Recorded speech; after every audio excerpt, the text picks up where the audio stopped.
देखिए 80 घाट पर चल रही ऑनलाइन शिव महापुराण की कथा। बाबा जी आज तो बताना पड़ेगा कि कथा कहाँ पूरी हुई है। तो 80 घाट वाराणसी काशी केदार खंड में सिद्धेश्वर महादेव की पवित्र भूमि पर ये पवित्र कथा चल रही है। पास में ही कुरुक्षेत्र के शिवलिंग सिद्धेश्वर बाबा, सामने लक्ष्मी नारायण भगवान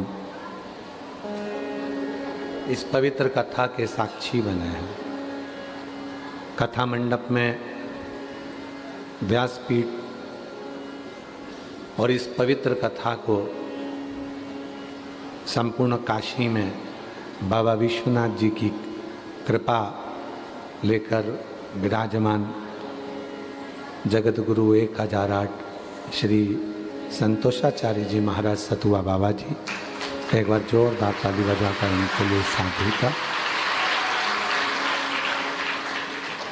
ये कथा ऑनलाइन थी, पर इस कथा में बाबा जी का भाव इतना आप लोगों के प्रति रहा कि बाबा जी ने किसी को मना नहीं करा, और कोई पूछा भी तो उसको बताया जरूर, और आप लोगों के लिए बाहर इतनी व्यवस्था कर दी। ये शिव की कृपा है, शिव की कृपा।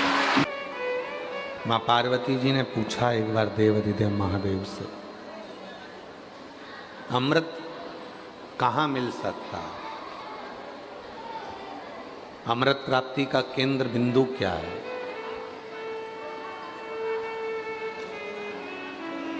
किस जगह पर अमृत की प्राप्ति हो सकती है?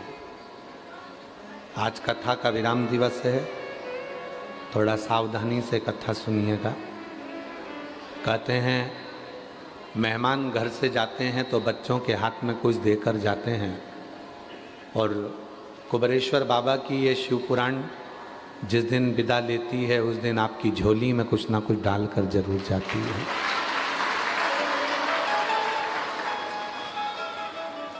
पार्वती जी ने पूछा भगवान शिव जी से कि अमृत प्राप्ति का स्थान कौन सा,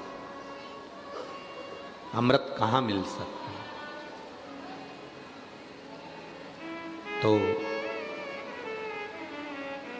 पार्वती जी ने कहा क्या समुद्र मंथन में जो अमृत निकला, तो क्या केवल समुद्र में अमृत मिल सकता है? फिर किसी ने कहा कि शरद पूर्णिमा पे खीर छत पर बनाकर रखी जाए, शरद पूर्णिमा के चंद्रमा से अमृत टपकता है, जड़ता है। तो पार्वती जी पूछ रही हैं क्या अमृत चंद्र से प्राप्त हो सकता है? फिर किसी कवि ने कहा कि सुंदरता में अमृत होता है, तो क्या सुंदरता में अमृत हो सकता है?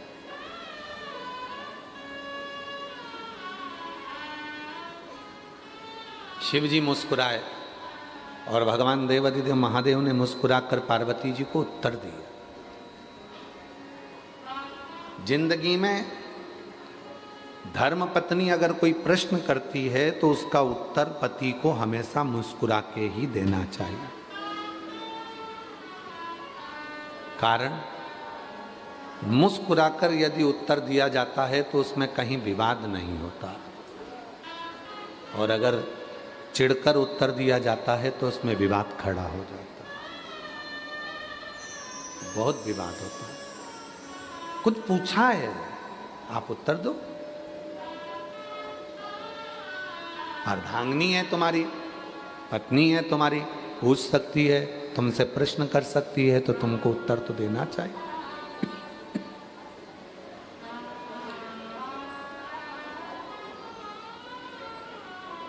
महाराज,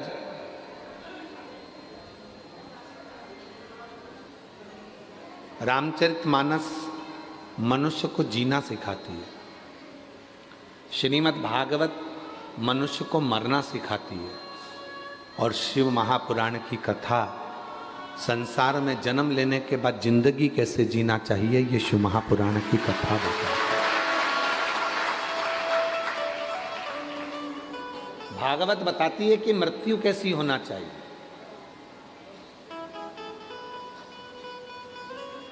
बाणों की सैया पर पड़े हुए भीष्म पितामह,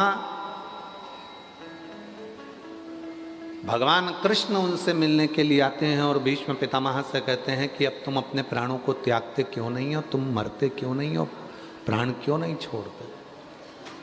और भीष्म पितामह कहते हैं कि जिस बाप की बेटी अगर कुंवारी हो और उसकी शादी ना हो तो बाप कैसे मर जाए। भीष्म पितामह से भगवान कृष्ण ने पूछा कि तुम्हारी लड़की है? हाँ, मेरी एक बेटी है। पूरे हस्तिनापुर में चर्चा हो गई कि भीष्म पितामह की भी कोई लड़की है, बेटी है। और जब तक उस बेटी का वो विवाह नहीं कर देते तब तक भीष्म पितामह मरेंगे नहीं, प्राण नहीं छोड़ेंगे। अर्जुन ने युधिष्ठिर से कहा, बड़े भैया, पितामह ने तो शादी नहीं करी, फिर उनकी लड़की कहां से आ गई।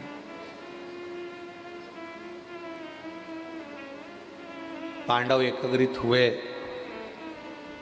सब इकट्ठे होकर भीष्म पितामह के पास गए। भगवान कृष्ण ने कहा कि तुम अपनी लड़की का विवाह किसके साथ करना चाहते हो? हम तैयार हैं। तुम्हारी लड़की कहाँ है? बुलाओ। विवाह किसके साथ करना है बताओ। भीष्म पितामह ने कहा, मैं अपनी लड़की का विवाह कृष्ण तुम्हारे साथ करना चाहता हूं।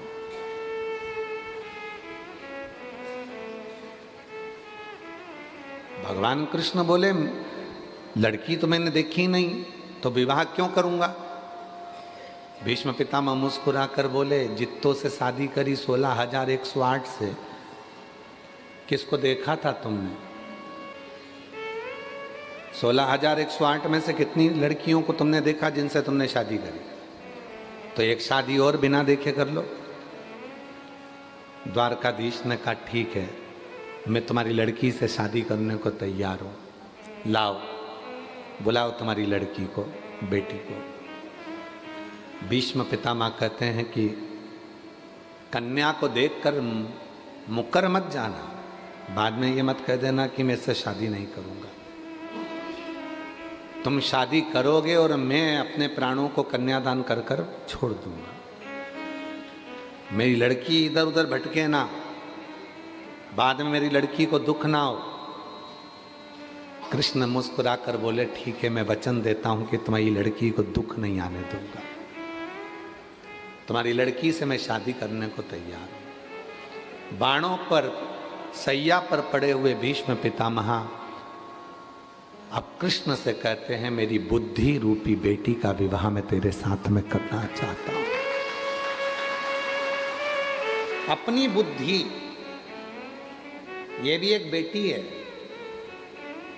और हर व्यक्ति को यह विचार करना चाहिए कि अपनी बुद्धि रूपी लड़की को किसके साथ ब्याह करना चाहते हो। ये बुद्धि को हर कहीं नहीं ले जाना है। कोई निंदा कर रहा है तो उस बुद्धि को निंदा में ले गए, कोई चुगली कर रहा है तो बुद्धि को चुगली में ले गए, कोई गलत बोल रहा है तो बुद्धि को गलत में ले गए। इस बुद्धि को तुम्हें कहाँ लेकर जाना है, ये तुम पर निर्भर करता है।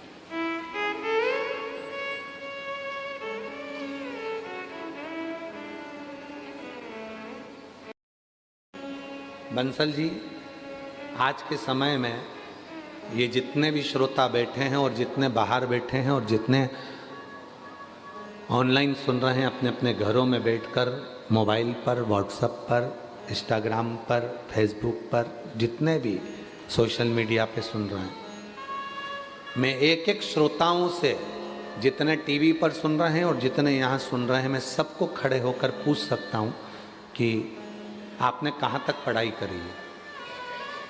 बुजुर्ग बुजुर्ग माताएं भी कह देगी कि मैंने भी कहीं 8वीं पढ़ा होगा, 5वीं पढ़ा होगा, 6ठी पढ़ा होगा, 7वीं पढ़ा होगा। कोई कहेगा कि मैंने MBA करा होगा, कोई कहेगा मैंने ये पढ़ाई करी, कोई कहेगा मैंने ये पढ़ाई करी। आज के समय में हर व्यक्ति पढ़ा लिखा है, वो समझता है कि हमको अगर मंजिल तक पहुंचना है और आगे बढ़ना है तो हमें निंदा, बुराई, चुगली इन सब से दूर हटना है और अपने लक्ष्य को पकड़ना है और आगे बढ़ना है। लक्ष्य अपना हो। अमृत कहाँ मिलेगा, ये पार्वती जी पूछ रही हैं। समुद्र में अमृत है। शिव जी कहते हैं अगर समुद्र में अमृत होता तो समुद्र खारा ही नहीं होता। मंथन समुद्र में भी नहीं। तो वो जो अमृत मंथन हुआ था, वो अमृत जो निकला था, वो क्या है?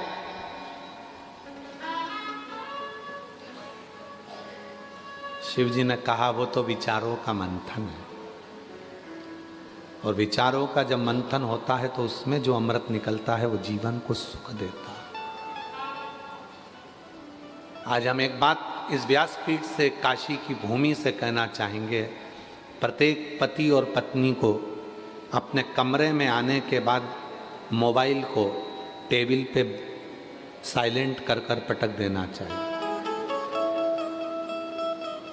पति कमरे में आया, पत्नी कमरे में आई, दोनों के मोबाइल साइलेंट कर कर एक कोने में पटक दो और अपने अपने विचारों का मंथन करो।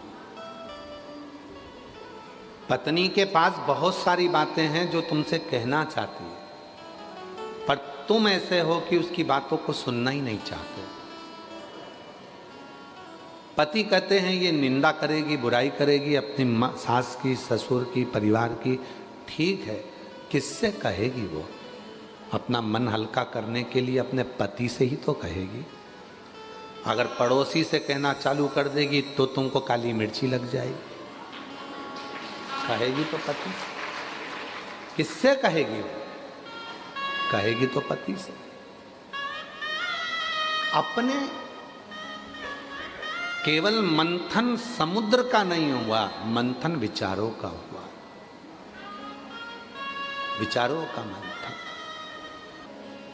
बच्चों को क्या कराना है, कहाँ पढ़ाना है, उनकी एजुकेशन कैसी होना चाहिए, आगे का क्या करना है इनका। पर हम मंथन करते हैं तो दूसरों का करते हैं। सास ने ऐसा बोल दिया, ससुर ने ऐसा बोल दिया, तुम्हारी बहन ने ऐसा बोल दिया, तुम्हारे भाई ने ऐसा बोल दिया। ये मंथन नहीं चाहिए। मंथन में अपने लिए सोचो, अपने बच्चों के लिए सोचो, अपन कैसे खुश रह सकते हैं वो विचार करो। तुम सबसे ज्यादा बहू, किसी की भी अगर बहू होगी तो सबसे 33 कोटि देवी देवता में सबसे ज्यादा बहू माता पार्वती जी की थी। माता पार्वती।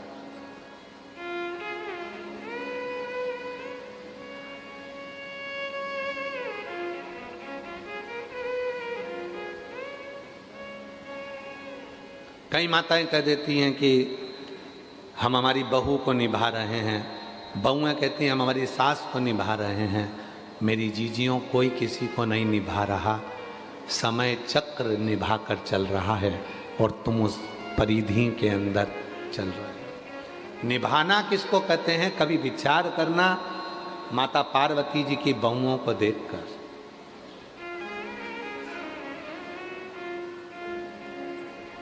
बहुओं को देख, एक माँ छठी, रिद्धि सिद्धि, बहुओं का क्रम देखिएगा। 6 लड़कियां, जया, विषहरा, शामलीवारी, दौतली, देव, अशोक सुंदरी। दामाद, बच्चों के बच्चे शुभ और लाभ, उनके बच्चे अमोद और प्रमोद।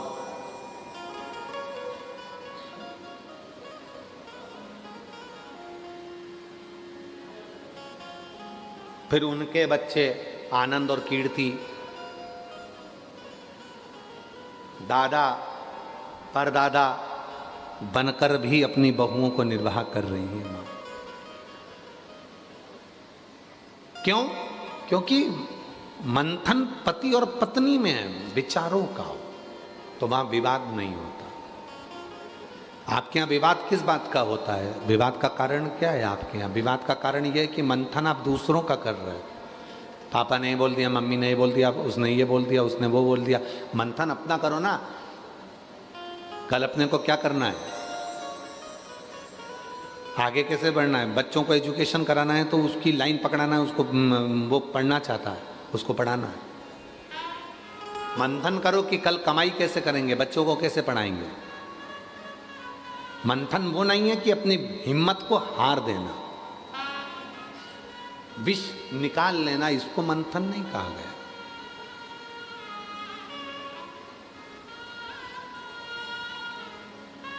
अभी कल एक न्यूज़ हमारा आशीष हमको दिखा रहा था कि एक बाप ने अपने बच्चे को ही बहते हुए नहर में पानी में फेंक दिया। माँ अपने एक बच्चे को लेकर चली गई, बाप के पास एक बच्चा रह गया, दोनों में लड़ाई झगड़ा चल रहा था और बच्चे से क्या तुमने निकाला, ये अमृत नहीं है, ये विष है, इसको अमृत नहीं कहेंगे। अमृत उसको कहा गया। पार्वती जी ने पूछा क्या समुद्र में से निकला वो अमृत है? शिव जी कहते हैं अगर अमृत समुद्र में होता तो समुद्र खारा नहीं होता। लोग कहते हैं शरद पूर्णिमा पे चांद में से अमृत झड़ता है, लोग अपने अपने घर की छत पे खीर बना बना के रख देते, पीते हैं तो भी मर जाते हैं। तो क्या अमृत चंद्रमा में है? शिव जी कहते हैं अमृत चंद्रमा में होता तो वो घटता नहीं, बढ़ता नहीं, हर बार घटता है, हर बार बढ़ता है, उसमें भी अमृत नहीं है। अमृत के सुंदरता में होता है, तो जो कुरूप है क्या वो मरते नहीं है? अमृत कहाँ है? तब शिव जी पार्वती जी को नंदी पर बिठाए और अमरनाथ ले गए। यही अमृत के लिए अमरनाथ लेकर गए। लोग पूछते हैं अमरनाथ की गुफा में क्या हुआ था। आज विश्वनाथ जी की धरा से इस कथा को सुन लेना कि पार्वती के प्रश्न थे, क्या अमृत समुद्र में है, क्या अमृत चंद्र में है, क्या अमृत संसार में है। तब शिव जी उत्तर देने के लिए पार्वती को अमरनाथ की गुफा में ले गए। नंदी को बाहर छोड़ा, गंगा जी को बाहर छोड़ा, सर्प को बाहर छोड़ा, शिव जी अमरनाथ की गुफा में प्रवेश कर गए। आप सबको मालूम होगा कि 2 बार शंकर जी ने गंगा को अपने सिर से उतारा था। कितनी बार भगवान शंकर ने गंगा जी को अपने सिर से उतारा? 2 बार भगवान शंकर जी ने गंगा को अपने सिर से उतारा था। एक बार जब भगवान शिव विवाह कर रहे थे तब गंगा को सिर से उतार दिया था। अगर गंगा सिर पे रहती, 7 भावर पड़ जाती तो गंगा अर्धांगिनी हो जाती, इसलिए उतार दिया। दूसरी बार गंगा को उतारा था जब अमरनाथ जी की गुफा में कथा को श्रवण कराने के लिए गए, अमृत तत्व को बताने के लिए गए, तब गंगा को बाहर छोड़ दिया। तुम भीतर प्रवेश नहीं कर सकते। सर्प को, नंदी को, सबको उतार कर शिव जी अंदर गए और पार्वती जी के प्रश्न का उत्तर, अगर आप लोगों ने अमरनाथ की कथा का स्मरण यदि करा होगा स्कंद पुराण से, तो कुछ प्रश्न दिए गए, उन प्रश्न का उत्तर शिव दे रहे थे और शंकर भगवान ने तुरंत सारे प्रश्नों के उत्तर का निचोड़ दे दिया। हे पार्वती, संसार का मनुष्य जान नहीं पाता, अमृत उसके कंठ में, उसकी जिह्वा पर बैठा हुआ होता है, कंठ में। आप अपने कंठ से जब निंदा कर रहे हो, बुराई कर रहे हो, अपशब्द कर रहे हो, ताना दे रहे हो, गाली दे रहे हो, आड़ा टेढ़ा बोल रहे हो, तो तुम्हारे कंठ पर विष भरा पड़ा है। और जब आपके अंदर शिव तत्व होगा तो कोई निंदा भी करेगा, बुराई भी करेगा, गाली भी देगा तो वो अमृत ही झड़ेगा, अमृत ही झड़ेगा।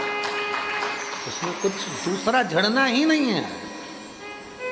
चलो एक बात और सुनो, ये एक घड़ा है, उस घड़े में घी भरा है, उसको तुम गाड़ी में लेके जा रहे हो तो उसमें से पानी झलकेगा कि घी झलकेगा? जम के तो बोलो घी। पानी का घड़ा लेकर जा रहे हो और उसमें को गाड़ी में लेके जा रहे हो तो उसमें से गन्ने का रस झलकेगा, घी झलकेगा, तेल झलकेगा कि पानी झलकेगा? पानी झलकेगा। जो घड़े के अंदर होगा वही झलकेगा।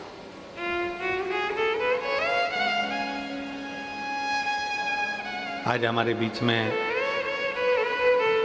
फ्लाइट बाबा पधारे हैं, एक बार जोरदार ताली बजाकर साधु का। बड़े दिव्य संत हैं।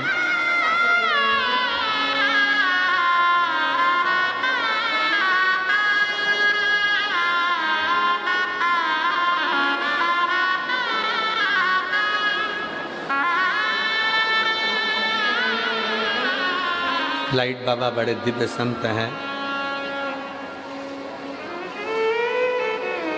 बैंक में अकाउंट नहीं है, पृथ्वी पर मकान नहीं है, जो झोली कंधे पर टांग के चलते हैं यही बैंक है और यही घर है।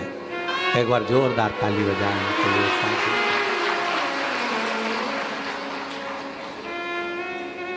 जो कंधे पर झोली लेकर चले हैं वही बैंक का अकाउंट है और वही घर है। हाँ वो तो है ही। शिव है। एक बार जोरदार ताली बजाएं फ्लाइट बाबा को, ये साथ। बड़ी कृपा है। कहीं कहीं कथा में शिव जी की कृपा से फ्लाइट से नीचे उतर कर आ जाते हैं, ये खुशी कहीं और हमने देखा है इनका सही एयरपोर्ट तो हमारी शिव पुराण की कथा ही है या बापू की राम कथा है। आज हम एक बाबा जी को कहेंगे, सतुबा बाबा जी को भी, फ्लाइट बाबा जी को भी, आज हमको एक बड़ी खुशी की बात कि हमारे भारत के ऐसे संत जिन्होंने राम कथा के माध्यम से पूरी दुनिया को राममय करा। गुजरात की भूमि से जो धारा निकली, परम पूज्य मुरारी बापू जी अपनी तुलसी जयंती का उत्सव लोग भारत में मनाते, वो अमेरिका की भूमि पर मना रहे हैं। एक बार जोरदार ताली से विचार करना। हमारे भारत के सनातन धर्म को अमेरिका तक लेकर गए हैं परम पूज्य मुरारी बापू जी, और जो तुलसी जयंती को भी अमेरिका में मना रहे हैं बाबा जी। तुलसी जयंती अमेरिका में, और वहाँ के सनातनियों को एकजुट कर रहे हैं कि रामचरितमानस के तत्वों को पढ़ो, अध्ययन करो और अपने अंदर उतारो। ऐसे भारत के संत परम पूज्य मुरारी बापू जी के श्री चरणों को नमन करता हूँ, जो इस भारत की भूमि से रामचरितमानस को लेकर देश विदेश तक भारत के गौरव संतों को पहुंचा रहे हैं, गौरवान्वित कर। शिव जी अमृत दे रहे हैं और भगवान भोलेनाथ जी ने अमरनाथ की गुफा में अमृत तत्व को बता दिया। वो अमृत कहाँ है? आपके जिह्वा में, कंठ पर। बात चल रही थी घड़े की। तेल का घड़ा ले जा रहे हो गाड़ी में, उसमें से पानी झलकेगा? नहीं, उसमें से तेल झलकेगा। जिसके अंदर शिव तत्व का अमृत भरा होता है, उसके वाणी से वो शिव तत्व का अमृत झलकता है। जिसके अंदर बुराइयां भरी होती है, उसके अंदर से बुराई झलकती है। जिसके अंदर गाली भरी होती है, उसके मुख से गाली झलकती है। जिसके अंदर अहंकार भरा होता है, उसके मुख से अहंकार झलकता है। जिसके भीतर ज्ञान होगा तो ज्ञान झलकेगा, ज्ञान। और इस व्यासपीठ को कहूँ मैं, कई लोग बहुत अपशब्द कहते हैं। कोई कहता है सीवर वाला बाबा ये गलत करा, वो गलत करा, वो गलत करा, पर हमारे अंदर केवल शिव तत्व भरा है। हम कुछ नहीं जानते। एक लोटा जल सारी समस्या का जो है वो हमारे पास से झलकेगा, इसके सिवाय हमारे पास निंदा झलकने का कहीं सार तत्व ही नहीं, कोई सार। और बाबा जी कहूं एक बात, अगर कोई भूल से भी आपके पास में आकर कह देना कि सियोर वाले बाबा ने तुम्हारे लिए ऐसा बोला या किसी व्यक्ति के लिए वैसा बोला, हमारे पास इतना समय नहीं रहता कि हम किसी के लिए कुछ बोलें। हमारे 24 घंटे हर पल हम जब अपने कमरे से ही नहीं निकलते तो हमारी वाणी से केवल श्री शिवाय नमस्तुभ्यम ही निकलता रहता, हमें कोई मतलब कौन अच्छा कौन बुरा संसार के लोग जाने, हमारे पास नहीं है वो चीज। हम तो भगवत, हम तो बाबा के भरोसे चलते हैं, हम तो बाबा के भरोसे चलते। और वो अमृत है मेरे शिव का। अमरनाथ की गुफा में बैठकर भगवान शंकर पार्वती जी को अमृत का महत्व समझा रहे हैं कि पार्वती तेरी जिह्वा में, तेरे कंठ पर अमृत भरा, याद करो।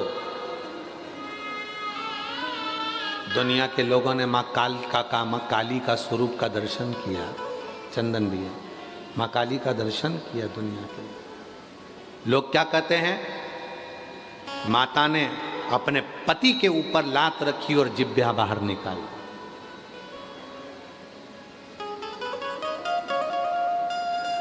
कौन है पार्वती जी? शक्ति। कौन है पार्वती जी? शक्ति। अब जरा विचार करिएगा, जब आद्य शक्ति कोई अपनी पूरी शक्ति का प्रहार कर दे तो कोई बचेगा? पूर्ण शक्ति का प्रहार कर दे तो कोई बचेगा? पार्वती माता को जब क्रोध आ रहा था और क्रोध को शांत करने के लिए शिवजी भूमि पर सो गए थे, पार्वती जी के पांव से पर्वत टूट रहे थे। जहां पांव माता पार्वती रखती थी वो पांव पताल में जाता था, पानी निकल आता था। माँ पार्वती जहां चरण रखती थी दुर्गा भवानी, वहां पर्वत नीचे धंस जाता था। तो जैसे ही माँ ने शिव जी पर अपना चरण रखा, रखते से ही ध्यान आया कि मेरा पति है, ये तो प्राण छूट जाएंगे, जमीन में धंस जाएगा। जीवान बाहर निकाल दी। याद आया माँ पार्वती को कि पति ने कहा था कि जिह्वा में अमृत होता है। जो अमृत की जिह्वा बाहर निकाली और उस जिह्वा के अमृत से शिव तत्व पर जो किरण पड़ी, भगवान शंकर को कुछ नहीं हुआ। पार्वती जान गई ये जिह्वा में अमृत है। जिह्वा में लोग उसका गलत मतलब निकालते हैं कि पति पे लात रखी इसलिए जीवान बाहर कर दी। ना ना ना,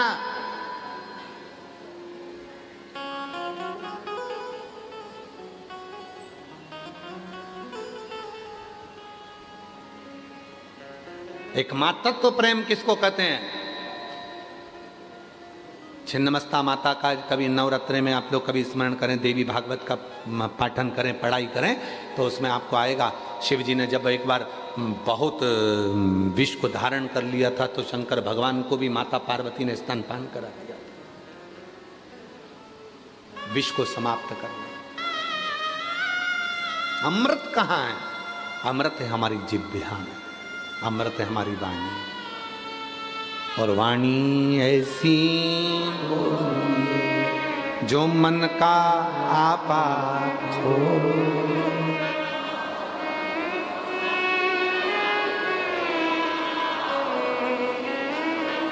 पर आज के जमाने में वाणी ऐसी बोलिए जो जम के झगड़ा होए, पर उससे मत बोलिए जो तुमसे तगड़ा। आज का जमाना विचित्र है, लोग वाणी ऐसी बोलते हैं जिसमें झगड़ा हो जाए, लड़ाई हो जाए, कुछ हो जाए। नहीं, प्रेम की वाणी। और वो प्रेम की वाणी किसको कहते हैं? आप सबने सुना होगा सदानंद कार्तिकेय जी के कितने मुख हैं, कार्तिक बाबा के कितने चेहरे हैं? 6। मंदिर में जाते हो तो कार्तिकेय जी के 6 चेहरे देखते होगे। कार्तिकेय बाबा को कार्तिक नाम किसने दिया? कृतिका हूं। कृतिका कौन थी? कौन थी कृतिका? अरे भाई, भगवान शंकर के तेज पुंज को लेकर अग्नि देवता चले। इतना तेज था उस तेज पुंज में, इतनी अग्नि थी उस तेज पुंज में, कोई दूसरा देवता उस अग्नि को अपने पास में नहीं रख सकता। तो अग्निदेव ने उसको झेला। अग्निदेव स्वयं अग्नि, फिर अग्नि से भी वो ना झिलाया तेज पुंज, गंगा जी को दे दिया। मां गंगा जी को दिया। गंगा जी उस तेज पुंज को लेकर आगे बढ़ी तो गंगा जी के जल में उछाले पड़ने लगे और गंगा जी उछलने लगी।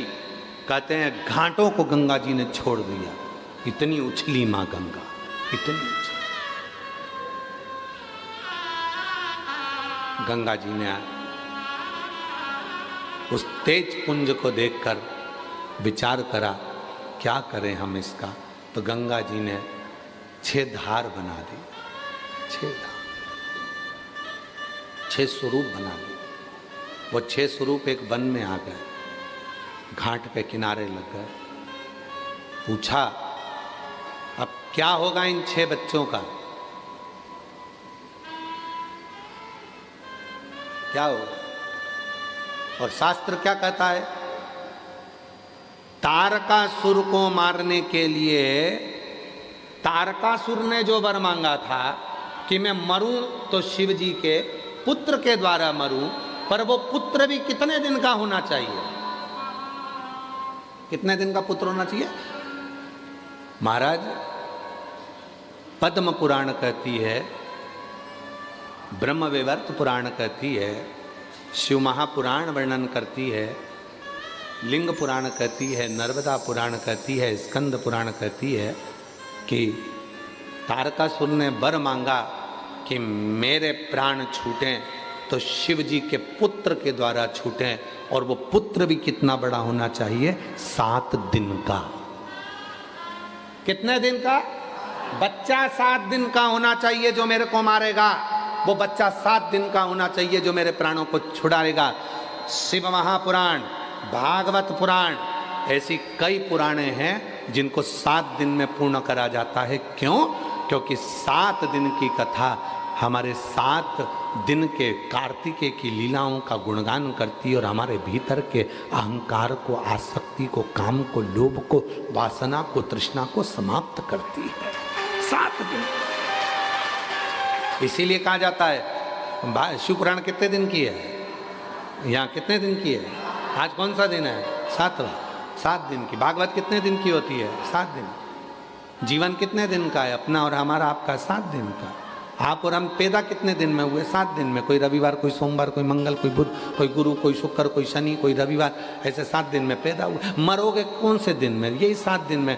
किसी को कोई सा दिन मिलेगा, किसी को कोई सा, मिलोगे 7 दिन में। और यही जिंदगी के 7 दिन है। रविवार को जन्म हुआ, सोमवार को बड़े हुए, मंगलवार को ब्याह हुआ, बुधवार को बच्चे हुए, गुरुवार को बीमार पड़े, शुक्रवार को हॉस्पिटल गए, शनिवार को निपट गए। 7 दिन पूरे हो गए। यही जिंदगी के दिन है। 7 दिन में से बचा कौन सा दिन? कोई सा नहीं। सब दिन ऐसे हो गए। और उसमें भी लोग लड़ने में लगे हुए हैं। किसी ने कह दिया आज ये वाला वार है, इस कलर का कपड़ा मत पहनना, घात कर जाएगा। दिन भर यूट्यूब पर देखो तो कहीं का ना कहीं का ज्ञान देता ही मिलेगा। सावन का महीना चल रहा है, भूल से भी ये गलती मत कर देना, दोष लग जाएगा। और तुम उसके चक्कर में पड़ गए। फिर तुम्हारे माइंड में घूमता रहा, हमने तो ये गलती नहीं कर दी। अरे मेरा भोला बाबा है, बाप कभी नहीं रूठता, कभी नहीं रूठता। माँ की गोद में बच्चा अगर गंदगी कर दे तो माँ नहीं रूठती, पिता की गोद में गंदगी कर दे तो पिता नहीं रूठता। उसी तरह यदि कोई कह दे कि तुमने तो 1 लोटा जल नहीं चढ़ाया, तुमने ये जल चढ़ा दिया, तुमने वो जल चढ़ा दिया, तुमने ऐसी पूजन कर दी, तुमने वैसी पूजन कर दी, तुमने ये कर दिया, तुमने वो कर दिया, माइंड में मत रहना। मेरा बाप है, उसको सब मालूम है। मैं क्या छुपाऊं? तिजोरी में जो भरा पड़ा है वो भी उसको मालूम है, और मेरे मन में जो भरा पड़ा है वो भी उसको मालूम है। तो छुपाऊं क्या? खाक क्या छुपाऊं मैं उससे? और तुम्हारे छुपाने से पड़ोसी से छुप सकता है, पति से छुप सकता है, पत्नी से छुप सकता है, बच्चों से छुप सकता है, उससे छुप सकता है नहीं, कुछ नहीं छुपा है। तो फिर कहीं का कहेगा कि बताओ तुमने ये वाला जल चढ़ाया, तुमने वाला जल चढ़ा दिया, तुमने तो शिव जी का ऐसा मंत्र बोल दिया, तुमने शिव जी का वैसा मंत्र बोल दिया, तुमने तो पूजन ऐसी कर ली, तुमने तो पूजन ऐसे। अरे तुम नीवी करोगे तो भी उसकी औलाद हो और करोगे तो भी उसकी औलाद हो, वो तो सब उसके हैं, उसमें क्या विचार है? गलत ना सोचिए। आज गुरुवार है तो मेरे को ये वाला कपड़ा पहनना पड़ेगा, महाराज जी बोले थे ये वाला चीज खाना। अब मालूम पड़े महाराज जी ने बताया था कि चने की दाल की चीज खाना, खा गया, 3 दिन से हॉस्पिटल में लूज मोशन में पड़ा। फिर किसी ने कहा आज ये वाला बार है तो ये चीज खाना, आज मंगलवार है तो लाल चीज का सेवन करना, तो तू ये करना। अरे महाराज जी ने ये नहीं बोला कि रविवार तेरा है, सोमवार तेरा है, लो संभालो बाबा जी परिवार तेरा है।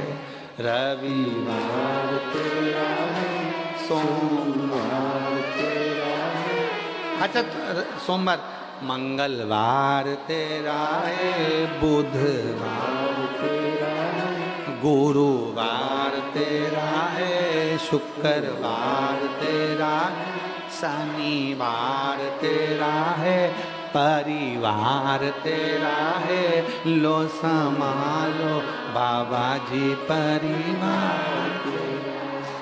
जब रविवार उसका, सोमवार उसका, मंगलवार उसका, बुधवार उसका, गुरुवार उसका, शुक्रवार उसका, शनिवार उसका, तो तुम्हारा परिवार भी उसी का तो है। फिर क्या विचार करना? आज सोमवार है, हम मंदिर जाएंगे, बाकी के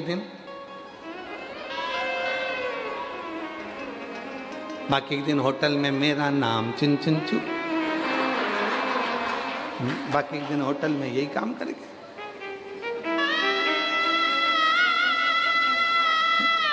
आज सोमवार है, मंदिर जाएंगे, बाकी के दिन लोगों के प्राण खाएंगे, हम मंदिर ना जाएंगे। शिव महापुराण ने क्या करा? एक बार नहीं बताया कि सोमवार को मंदिर जाना। शिव महापुराण ने क्या करा? एक दिन नहीं बताया कि एक दिन मंदिर जाना। शिव पुराण ने कहा सारी समस्या का हल एक लोटा जल, रोज जाओ, रोज अपने बाप से मिलो, रोज अपने पिता से मिलो। क्यों? जो कम मिलता है तो प्यार थोड़ा दूर हो जाता है, प्यार थोड़ा दूर हो जाता है। जो रोज रोज मिलता है, रोज, उससे प्रेम बहुत होता है, प्यार।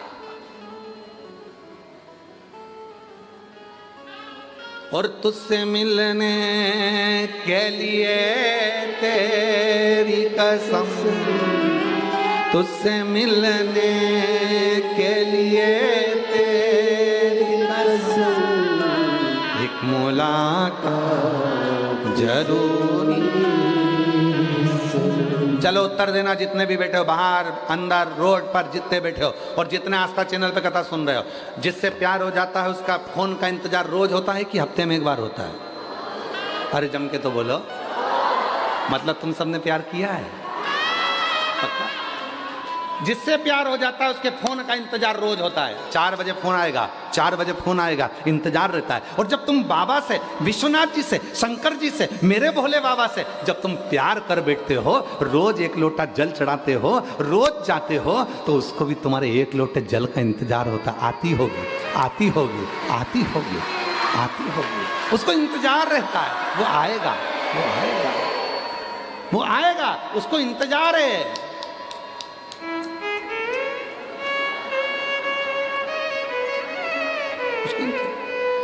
नंदी कमला नहीं आई रे, नंदी गया देखने के लिए काल भैरव तक, काल भैरव को सूचना दी, देख तो रे कमला क्यों नहीं आई रे? काल भैरव ने संकट मोचन को सूचना दी, देख क्या इसको कौन सा संकट आ गया, जा जल्दी जा। संकट मोचन गए, संकट मोचन ने महागौरी के पास गई, महागौरी से कहा जाओ देखो जरा कमला नहीं आई। इतने में महागौरी ने संकट मोचन जी से कहा, चल दी है घर से लोटा लेके। आ रही थी, गोबर में पांव फिसल गया था, वापस गई घर, इसलिए थोड़ी लेट हो गई है। आ रही खबर पहुंची काल भैरव जी के पास। काल भैरव ने दी नंदी को,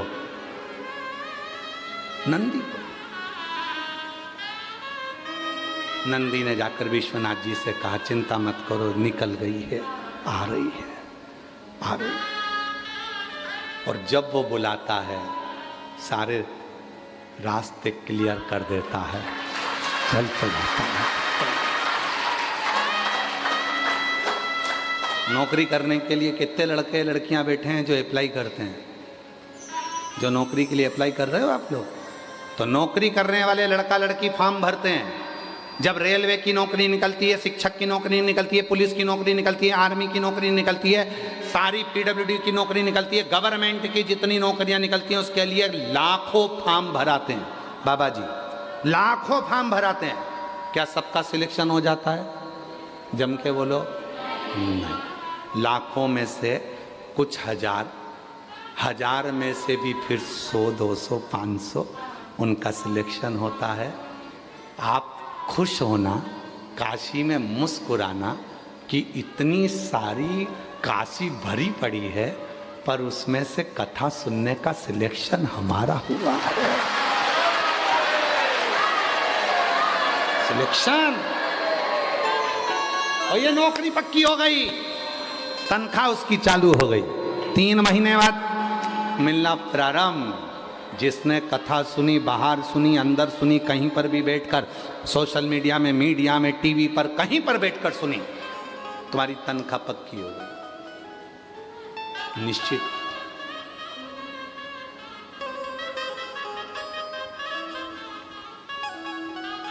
एक माता जी ने पत्र में लिखा है, सतुआ बाबा जी, वो लिख रही है कि बाबा जी से निवेदन है, साल में 1 बार बाबा को मत बुलाओ, 2 बार बुलाओ।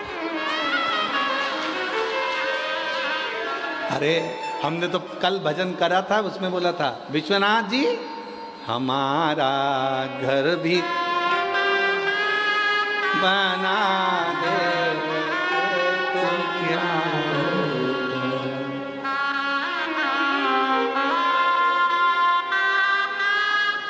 है ना। सतुआ बाबा जी का जो धाम है वो तो विश्वनाथ जी का धाम है, और विश्वनाथ जी का जो धाम है वो अपने बाप का ही तो घर है, वहीं तो हमारा निवास है। तो उसमें सोचो, बना देते तो क्या होता, बना देते तो क्या होता, हमें भी काशी में अपनी बुला लेते तो क्या होता, हमें भी काशी में अपनी बुला लेते तो क्या होता। प्रेम करो भगवान से, और जब बाबा से प्रेम हो जाएगा फिर कुछ नहीं सूझेगा, फिर तो वो इंतजार करेगा, आएगी आएगी और आएगी, फिर वो बोल के जाएगी। कई लोग कह देते हैं कि भगवान से कभी कुछ नहीं मांगना चाहिए, सीहोर वाले महाराज ने तो सबको मांगना सिखा दिया। जो आता है शिव जी के मंदिर में, कहीं गेहूँ चढ़ा जाता है, कहीं ये चढ़ा जाता है, कहीं वो चढ़ा जाता है। अरे सीहोर वाले महाराज जी ने सबको मांगना सिखा दिया। अरे मांगना इसलिए सिखाया क्योंकि हमने अपने बचपन में सीखा था। जब हम छोटे थे अपनी मम्मी से कहते थे, मम्मा आज चटनी अच्छी बनी है, 1 रोटी और ला दो। माँ खुश होकर 2 रोटी देकर जाती थी। पापा मुझे ये खिलौना अच्छा लगा है, पापा खिलौना दिला देते थे। उसी तरह भगवान विश्वनाथ हमारे बाप हैं, अपने पापा से नहीं मांगेंगे तो क्या पड़ोसी से मांगेंगे? अपने पिता से मांगे ना। सनातन धर्म में और अन्य धर्म में यही अंतर है। सनातन धर्म परमात्मा को पाना चाहता है, और अन्य धर्म उनका पेट ही नहीं भराया नीचे आने के बाद, तो भी उनको एक से बढ़कर एक हूर चाहिए। तो भी सनातन धर्म में परमात्मा से प्यार किया जाता है। यहाँ परमात्मा, उनको तो ईश्वर से, ईश्वर से। और तुझे ना देखूं तो चैन मुझे आता नहीं, तेरे सिवा कोई मुझे भाता आता ही नहीं कुछ। जब तक शिव ना दिखे, जब तक शंकर ना दिखे, जब तक विश्वनाथ ना दिखे, जब मैं रोज 1 लोटा जल चढ़ाने के लिए जाती हूँ, जिस दिन मैं जल चढ़ाने ना जाऊं उस दिन मेरे को बेचैनी हो। आज मैं गई नहीं, आज मैं मंदिर नहीं गई, आज मैंने कथा नहीं सुनी, आज मैंने सियोर वाला बाबा के कथा सुनी नहीं, टीवी पे नहीं सुन पाई, मोबाइल में नहीं सुन पाई, बेचैनी लगने लगे, तो समझ लेना कि कहीं मुझे प्यार हुआ तो नहीं। इसी को इसने कहते हैं ये शिव से प्रीत है, ये शंकर से प्रीत है, ये भगवान से प्रीत है, हम उससे जुड़ जाएं। तेरे सिवा कोई और मुझे भाता नहीं, मेरे दिल में कोई और आता नहीं। ये इसी को प्रेम कहते हैं। कितना सुंदर कहा। विष्णु पुराण को पढ़िएगा, कूर्म पुराण को पढ़िएगा, अग्नि पुराण को पढ़िएगा, कितनी सुंदर बात कही विष्णु पुराण में। ब्रज की धरा पर जाकर, ब्रज की भूमि पर जाकर, अयोध्या की भूमि पर जाकर, जगन्नाथपुरी में जाकर, द्वारकापुरी में जाकर, मथुरापुरी में जाकर, जितनी पुरियां हैं इन सारी पुरियों में जाकर, जो उस पुरी में जाकर भगवान शंकर को ढूंढता है उसे राम और कृष्ण सरलता में मिल जाते हैं, सरलता में मिल जाते। और हम क्या करते हैं, अयोध्यापुरी गए तो राम जी को ढूंढने का प्रयास करते हैं। आप अयोध्यापुरी जाना तो कभी शंकर जी का मंदिर ढूंढना, 1 लोटा जल शंकर जी के मंदिर को ढूंढना अयोध्या में और चढ़ा के आ जाना, राम जी तुम्हें ढूंढना चालू कर देंगे। कहाँ गई? सिफारिश भी कराओ तो अच्छी जगह से कराओ। अयोध्या में पहुंचते सी 1 लोटा जल, मंदिर ढूंढो शंकर जी का, जल्दी ढूंढो शंकर जी का मंदिर मिल जाए, 1 लोटा जल भराओ, चढ़ा दिया। भोलेनाथ जी को जैसे ही जल चढ़ाया, शंकर जी ने तुरंत फोन लगाया, आइए भानुमति की छोरी, गप्पो की भाई की लड़की, आइए दर्शन दे देना, अब तुम्हारे लिए सारे रास्ते खाली। तो लोगों ने कहा हम अयोध्या दर्शन करने के लिए गए, ऐसी कृपा हो गई, उस दिन तो मंदिर पूरा खाली था, मेरे को तो बहुत अच्छे से दर्शन हुए। दर्शन कहां से हुए? फोन लगाया किसने? बाबा ने। इसलिए अयोध्यापुरी जाना तो पहले शिव जी को 1 लोटा जल चढ़ाना, सारे रास्ते खाली हो जाएंगे। मथुरा जाना, ब्रज जाना, वृंदावन जाना, काशी, आप ब्रज में गोकुल, बरसाना, नंदगांव, कहीं पर भी जाना, पहले ब्रज के शंकर जी के मंदिर जाना, कहीं गोपेश्वर, कहीं भूतेश्वर, कहीं चकलेश्वर, किसी शिव मंदिर में चले जाना और वहां जाके 1 लोटा जल चढ़ा देना, तुम्हारे लिए सारे मंदिर खाली। फोन लग जाएगा, आई है के गई है, खाली कर दो। बोलो सही है कि गलत है? काशी में आओ तो तुम्हारे पहचान वालों के पास जाओ, पहचान वालों के पास जाओगे तो काशी विश्वनाथ जी के अच्छे से दर्शन करा देंगे। बोलो रे बोलो, सही है। उसी तरह अयोध्या में जाओ तो तुम्हारे पहचान वालों के पास जाओ। पहचान वाला कौन? बाबा जी, भोलेनाथ जी। आप पहचान वालों के पास जाओगे वो अच्छे से दर्शन करा देंगे। अपनी पहचान तो वहीं तक है, और वहाँ गए और सब काम हो गया। उज्जैनी जाओ, कहीं जाओ, तुम्हारी मर्जी पड़े, पूरी पुरियाँ जितनी है। जगन्नाथपुरी में जाना तो बाबा भुवनेश्वर का दर्शन कर 1 लोटा जल चढ़ाकर भगवान शंकर को 1 लोटा जल चढ़ाओ, जगन्नाथ जी के दर्शन अच्छे होंगे। द्वारकापुरी जाना तो द्वारकापुरी में प्रवेश करते सी दरवाजे में सीधे हाथ पर नीचे की ओर शंकर जी हैं, 1 लोटा जल चढ़ाना, फिर अंदर जाना, पूरे रास्ते खाली, दर्शन आराम से होंगे। सप्तपुरियों में कहीं पर भी जाओ, शिव जी को 1 लोटा जल चढ़ाओ, आपके लिए रास्ते खाली हो जाएंगे। तुम आए और तुम्हारे लिए रास्ते बहारो फूल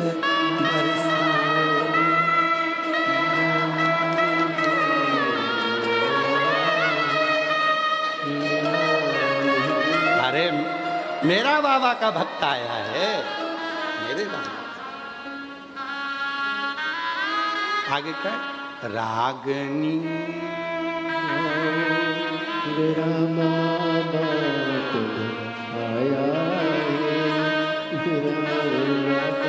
और केवल यहीं तक नहीं है, ध्यान लगाकर सुनना। जितने लोग विश्वनाथ जी की पवित्र धरा से कथा श्रवण कर रहे हैं उनसे निवेदन करना चाहूंगा, जितने शिव जी की कथा को श्रवण कर रहे हैं उनसे निवेदन करना चाहूंगा, ये केवल यहीं तक नहीं है। शिव महापुराण की कथा में वर्णन आता है, यहां तक हमारे शास्त्र कहते हैं, जब कोई भगवान राम जी का भक्त प्राण को त्यागता है, कृष्ण जी का भक्त प्राण को त्यागता है, विष्णु जी का भक्त प्राण को त्यागता है, तो बैकुंठ से विमान आता है। बोलो सही है कि गलत है? जम के तो बोलो। कहाँ से विमान आता है? बैकुंठ। तुम बोल क्यों नहीं रहे? तुम्हारे लिए अभी थोड़ी ना आ रहा है, तुम बोलो तो। जब भगवान नारायण का, भगवान ब्रह्मा जी का, भगवान राम जी का, भगवान कृष्ण जी का जब कोई भक्त प्राणों को त्यागता है तो बैकुंठ से विमान आता है, बैकुंठ से पार्षद आते हैं, वो लेकर जाते हैं। पर जब शिव जी का कोई भक्त, शिव पुराण सुनने वाला, जल चढ़ाने वाला जब प्राणों को त्यागता है, विमान कुछ नहीं आता, वो खुद ही आता है, नंदी पर बिठाता है, लेकर चला जाता है। फिर किसी ने पूछा इसका प्रमाण क्या है? तो शिव महापुराण की विद्येश्वर संहिता को चालू होने से पहले शिव महापुराण के महत्तम में लिखा है, देवराज नाम का ब्राह्मण चोरी का धन लेकर शंकर जी के मंदिर में गया, चोरी का धन लेकर गया था, शिव पुराण की कथा सुन ली थी, शिव जी के मंदिर में गया था, बाहर निकला, प्राण छूट गए तो उसको लेने के लिए कोई नहीं आया, शंकर भगवान नंदी लेकर आए और उसको बिठाया नंदी पे, शंकर जी पकड़े नंदी को और चल दिए। तो इतने में इंद्र ने पूछा, बाबा ये तो चोर है और तुम इसको नंदी पे बिठा कर ले जा रहे हो? भगवान शंकर जी बोले, इसने शंकर जी के मंदिर में शिव पुराण की कथा सुन ली थी, इसलिए इसको नंदी को पर बिठाकर मैं लेकर जा रहा हूँ। तो तुम इसको पैदल क्यों लेकर जा रहे हो? कि ये मेरा भक्त है ना, तो भक्त के लिए तो मैं पैदल नंगे पैर दौड़ कर आता हूँ और अपने भक्त को लेकर जाता हूँ। तो तुम्हें टेंशन लेने की जरूरत नहीं है रे, जितने भी है कोई चिंता करने की जरूरत नहीं, जितने शंकर भगवान की कथा सुनने वाले हो, जितने बाबा की कथा श्रवण करने वाले हो, कोई चिंता नहीं। लगन तुमसे लगा बैठे जो होगा देखा, तुम्हें अपना बना बैठे जो होगा देखा।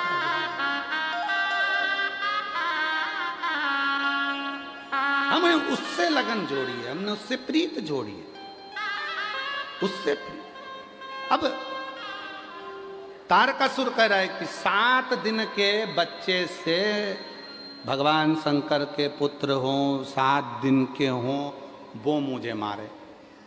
अब 7 दिन का बच्चा कैसे मारे? कैसे मारे? ठीक है, ब्रह्मा जी बोल दिए तथास्तु।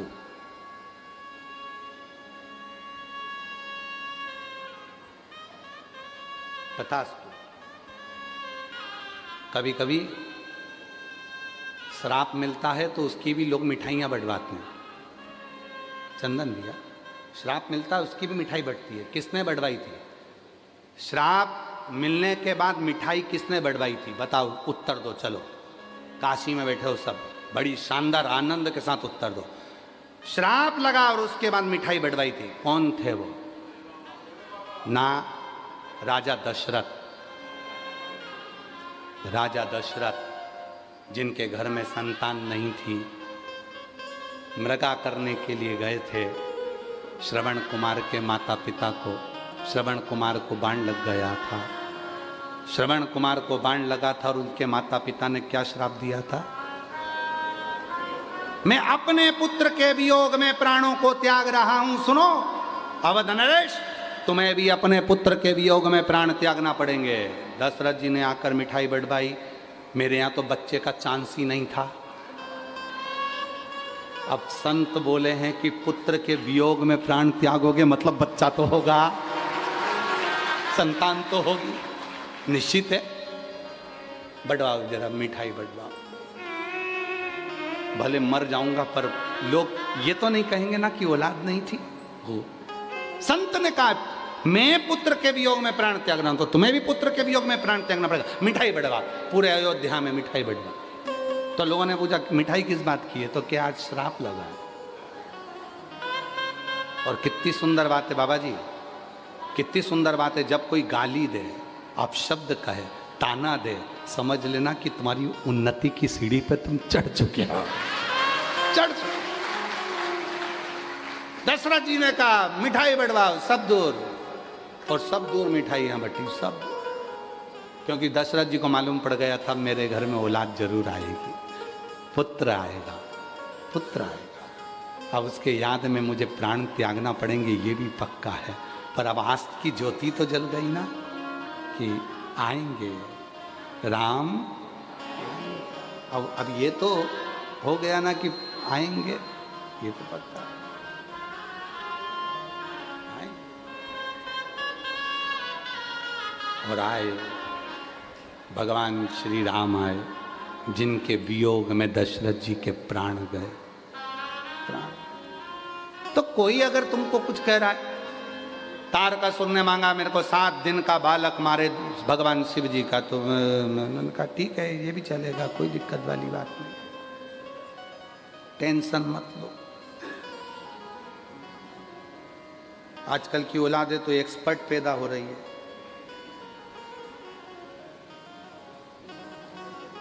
एक्सपर्ट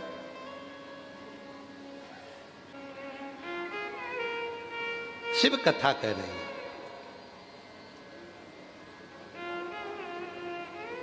गंगा मैया ने 7 बालक कर दिए। इन बालक को कौन पालेगा? तो कृतिका। कृतिका कौन? कौन है ये कृतिका? है अग्निदेव की धर्म पत्नी स्वाहा।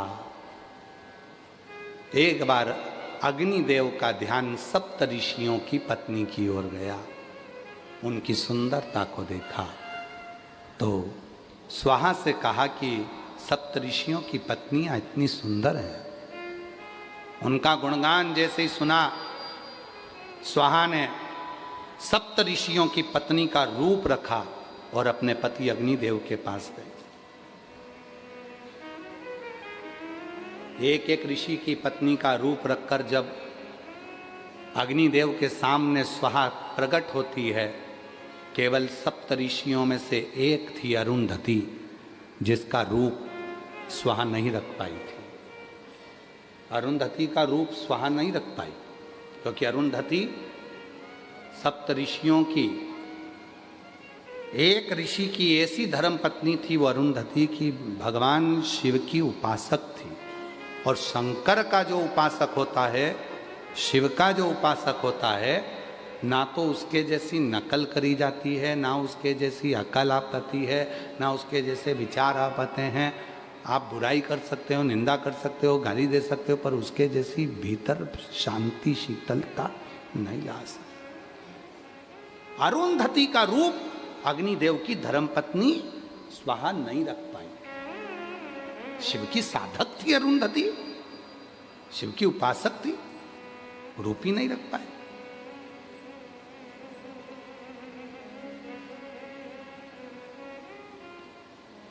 अब उसको चाहे, वो कहते हैं ना कि एक महाराज जी गांव में आए और गांव में आकर उन्होंने कहा भैया हमको यहाँ कथा करना है, व्यवस्था करो, व्यवस्था करो, हमको कथा करना है। अब गांव के लोगों ने कहा कथा होती है? कहना हाँ। कैसी होती है? कहने लगे हम बोलेंगे तुम सुनना। तो कि उसके लिए व्यवस्था क्या चाहिए? तो कि बैठने की व्यवस्था करो। सरपंच साहब ने पूरे गांव में सूचना करवा दी, पंडित जी आए कथा करेंगे, आओ। उन्होंने बिछात करी, सब बैठ गए। 3 घंटे की कथा थी, 1.5 घंटे में सब भग गए। 3 घंटे की कथा में 1.5 घंटे में सब भग गए। अकेले सरपंच साहब बैठे थे, अकेले। अब जो अकेले बैठे थे तो वक्ता भी बेचारा उसी को देख के कथा वाच रहा था। कथा पूरी हो गई। पंडित जी ने कहा क्यों साहब सब चले गए, तुम नहीं गए? कि चला तो मैं कब का जाता, पर मेरी धोती पे तो तुम बैठे थे। और नीचे जो बिछी थी वो सरपंच साहब ने अपनी धोती बिछा रखी थी और उसी धोती पे पंडित जी बैठे थे। चला तो मैं कब का जाता, पर धोती के चक्कर में बैठे थे, धोती के चक्कर। बाबा जी कई लोग हमने कथा में देखा, पंडालों में कई लोग कथा सुनने के लिए आगे आगे जगह संभाल के बैठ जाते। क्यों? कैमरे में आएंगे, कैमरे में आएंगे, कैमरे में। अरे क्या सोचना, उसकी निगाह में रहना, उसकी निगाह। वो हमारे रविंद्र जी एक वो धुन बजाते ना, निगाह में रहने वाली महाराज, अपनी निगाह हमें रखना, सीखें हमने राह पर चलना, अपनी पनाह हमें रखना, सीखें हमने अरुंधति का रूप नहीं रख पाएंगे। अग्निदेव की धर्मपत्नी स्वाहा जब अरुंधति का रूप ना रखी तो अग्निदेव ने 6 रूप को देखा। उसी समय पर अग्नि देवता ने कह दिया, स्वाहा, ये तुम्हारे 6 रूप कृतिकाओं के रूप में संसार में पूजाएंगे। ये कृतिकाएं बनकर रहेंगी और ये कृतिका के रूप में वो 6 स्वरूप रहे, अरुंधति का रूप नहीं रख पाई। गंगा जी को मालूम था कि ये शिवजी के तेज को, शिवजी के इन पुत्र को केवल कोई संभाल सकती हैं, तो वो 6 जो अग्निदेव की धर्मपत्नी स्वाहा ने जो कृतिका का रूप रखा था वो संभाल सकती, वो कृतिका। और कृतिकाओं ने बच्चों को संभाला, विचार करा ये अलग अलग हैं तो 6 को एक कर दिया। 6 के मुख थे, 6 मुख से वो स्तनपान करता, मुस्कुराता। 7 दिन का बालक तारकासुर ने उपद्रव मचा दिया। इतना उपद्रव तारकासुर ने करा। तारकासुर जब देखा कोई साधारण था तारका, महाराज भजन एक ही था तारकासुर का कि शिव के पुत्र मुझे मारे। तारकासुर ने उपद्रव मचाना प्रारंभ करा और भगवान शंकर के 7 दिन के पुत्र श्री षडानंद, कृतिकाओं ने जिसको पाला तो उसका नाम कार्तिकेय हो गया। उन कार्तिकेय बाबा जब तारकासुर को मारने गए तो पार्वती जी ने गोदी में लेकर कहा, पुत्र, ए पुत्र, तुम इस तारकासुर को तो मारना पर इसके हृदय में बाण ना लगे, क्योंकि हृदय में शिव बसा हुआ, हृदय में शंकर है। और जिसके दिल में शिव होता है ना, कभी उसको कोई अपशब्द ना कहे, ताना ना दे, आड़ा पेड़ा ना। सताओ ना हमें लोगों, हमें दिल की बीमारी, सताओ ना हमें लोगों, हमें दिल की बीमारी। हमारा वेद दुनिया में वो डमरू धारी है, हमारा वेद दुनिया में वो डमरू धारी। हमें सताना नहीं है शिव के भक्त को, कुछ कहना नहीं, इसको मानना, पर कुछ कहना नहीं, कुछ ना बोले,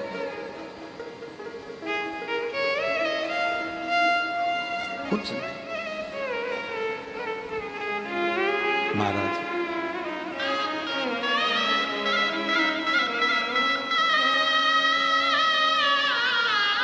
और उस पर चित्त गया। षडानंद कार्तिकेय जी ने मारा तारकासुर को, 7 दिन की अवस्था में मार दिया। 7 दिन की शिव पुराण भी हमारे भीतर के ना जाने कितने असुरों को मार देती है। आसक्ति, काम, लोभ, वासना, तृष्णा, कितने कितने असुर हैं। और सबसे भारी असुर है अपने अहम, अपना अहम। कथा को सुनने के बाद इस असुर का अंत होना चाहिए। इस असुर का अंत होना चाहिए। और जब यह असुर समाप्त हो जाता है तो शिव ही भीतर प्रवेश कर जाता है, शिव। और फिर कुछ दूसरा ठीक लगता ही नहीं, फिर कुछ अच्छा नहीं लगता, केवल शिव ही अच्छा लगता है, शिव ही, शंकर के सिवा कुछ। और शिव के सिवा कहीं शिव के सिवा, इसके सिवा कुछ अच्छा लगेगा ही नहीं। वरना पड़ेगा तुझे आंसू बहाना, वरना पड़ेगा तुझे आंसू बहाना, शिव के सिवा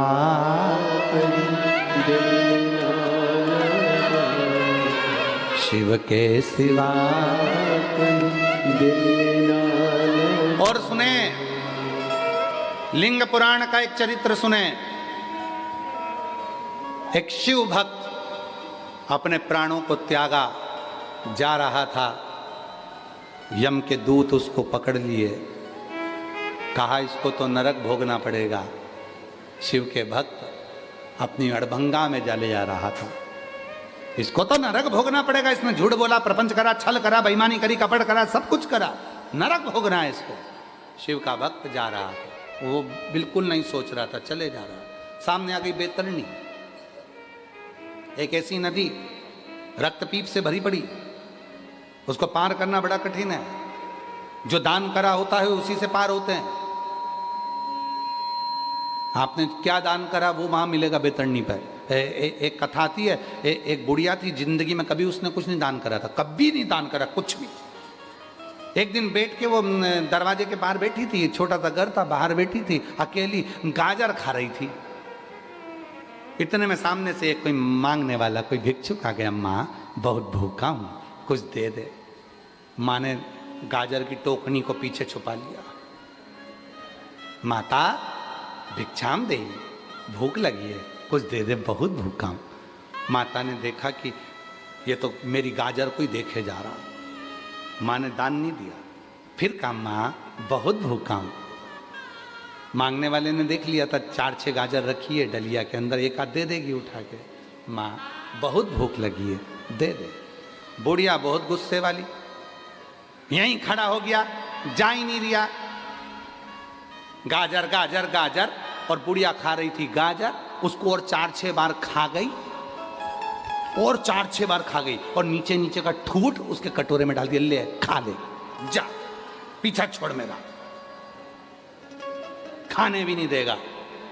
वो ठूठ लेकर गया, नीचे नीचे का गाजर का खा गया, पेट भरा थोड़ा। बुढ़िया 6 महीने बाद मर गई, ऊपर गई, बैतरणी के तट पर रोक दिया, क्योंकि जो दान करा होता है वही मिलता है, इसके लिए कुछ नहीं आ रहा था। इतने में सामने से गाजर आ रही थी बुढ़िया के लिए। आवाज आई, ए बूढ़ी, ए बुढ़िया, गाजर को पकड़ लो, तुम बैतरणी पार हो जाओगे। ये वो नदी है जहां दान किया जाता है, वो सामने आता है और उसको पकड़कर पार उतरा जाता है। बुढ़िया ने गाजर पकड़ ली। बुढ़िया के रिश्तेदार इससे ज्यादा कंजूस थे, उन्होंने कुछ नहीं दान करा था तो सब बैतरणी पे पड़े थे। उन्होंने तुरंत देखा अपनी बुढ़िया, अपनी काकी आई है, अपन भी पकड़ लो।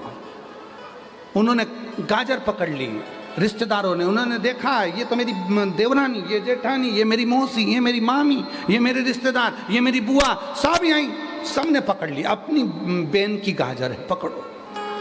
और सबने गाजर पकड़ ली, और किसी किसी से गाजर नहीं पकड़ा, यही तो बुढ़िया के पांव पकड़ लिए गुस्से। अब बुढ़िया गाजर चली बैतरणी पार होने के लिए, सबने पकड़ रखी थी। बुढ़िया के मन में आया, मेरी गाजर काय को पकड़ाऊं इनको, इन्होंने मेरा कौन सा साथ दिया था।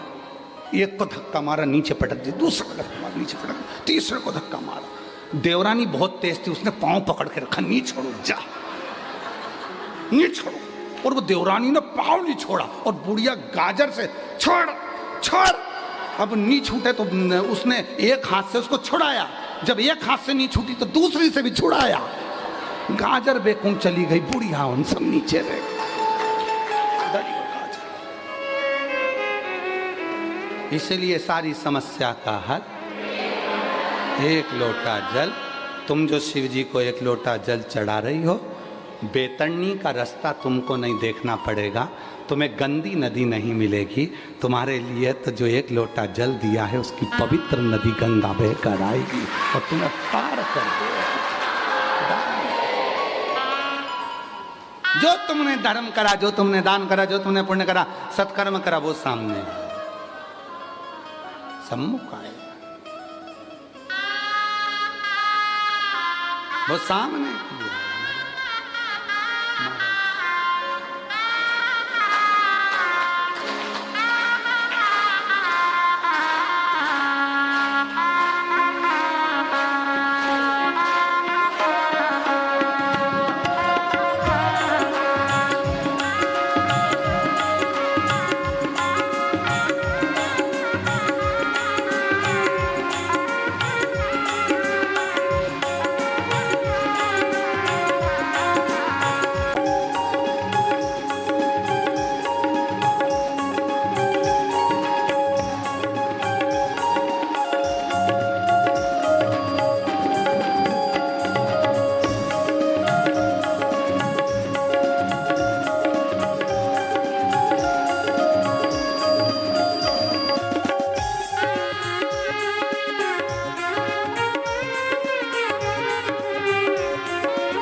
बुझाए भोला गौरा विराजे, दाए में भोले तेरे नंदी विराजे, दाए में भोले तेरे नंदी विराजे।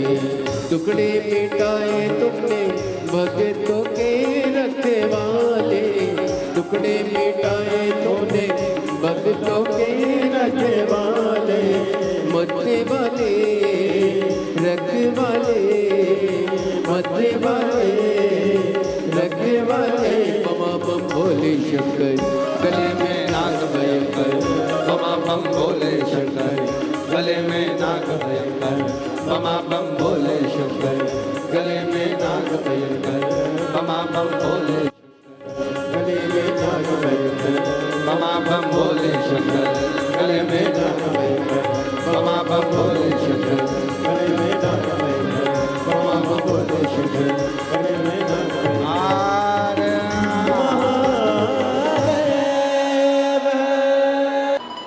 17 अगस्त से भिलाई छत्तीसगढ़ जयंती स्टेडियम में शिव महापुराण की कथा दोपहर में 1 बजे से 4 बजे तक रहेगी।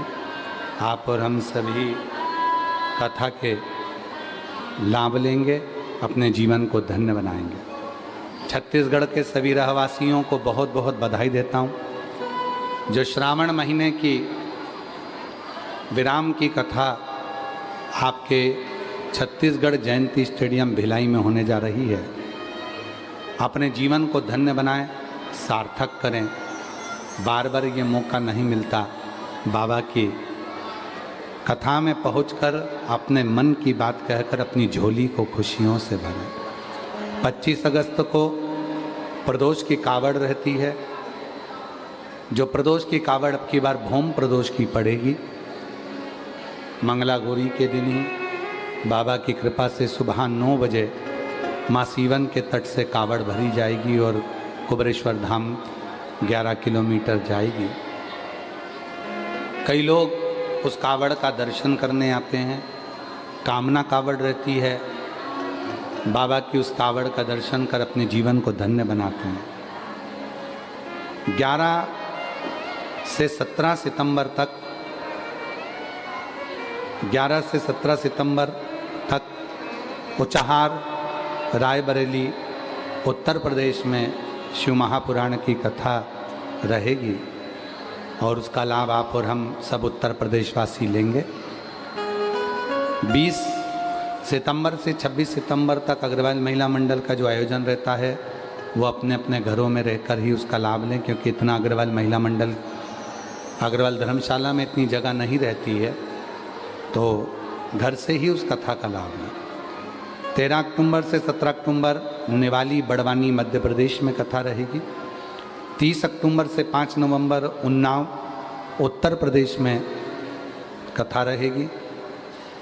24 फरवरी से 2 मार्च 2027 सिरसा हरियाणा कथा रहेगी तारा बाबा जी की कुटिया में। भाव से आप सब बाबा को अपने मन का बात कहेंगे। बहुत जल्दी जल्दी नहीं बोलते हुए आराम आराम से बोलना, प्रार्थना करना, विनय करना, निवेदन करना, हृदय से बाबा को अपने मन का भाव करना। प्रार्थना करिएगा, साथ में बोलिएगा, हृदय से बोलिएगा और अपने मन की बात शिव को कहिएगा।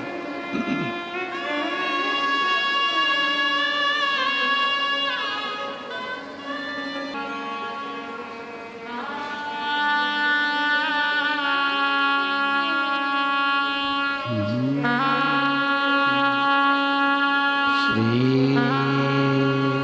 शिवाय नमस्तु। श्री शिवाय नमस्तु। श्री शिवाय नमस्तु। श्री शिवाय नमस्तु। श्री शिवाय नमस्तु। भोला सब दुख काटो, ओ भोला सब दुख काटो। शिव शंकर जपो तेरी माला, भोले बाबा जपो तेरी माला। भोला सब दुख काटो, ओ भोला सब दुख काटो। वेश है मंगल का, वेश है मंगल का। शमशान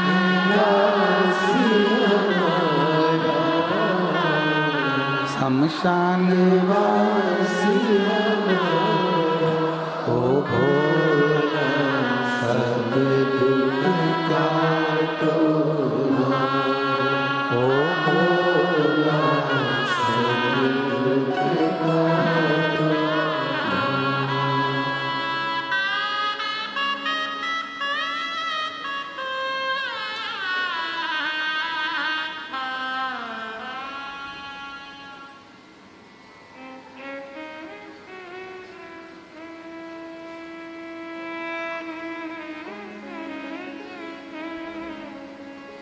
बाबा देव अधिदेव महादेव, भगवान ओगरदानी, त्रिकालदर्शी, कैलाशी, विनाशी, भगवान शंकर की पवित्र कथा कर रही है। शिव महापुराण की कथा कहती है, षडानंद कार्तिकेय जी ने तारकासुर का संहार कर दिया।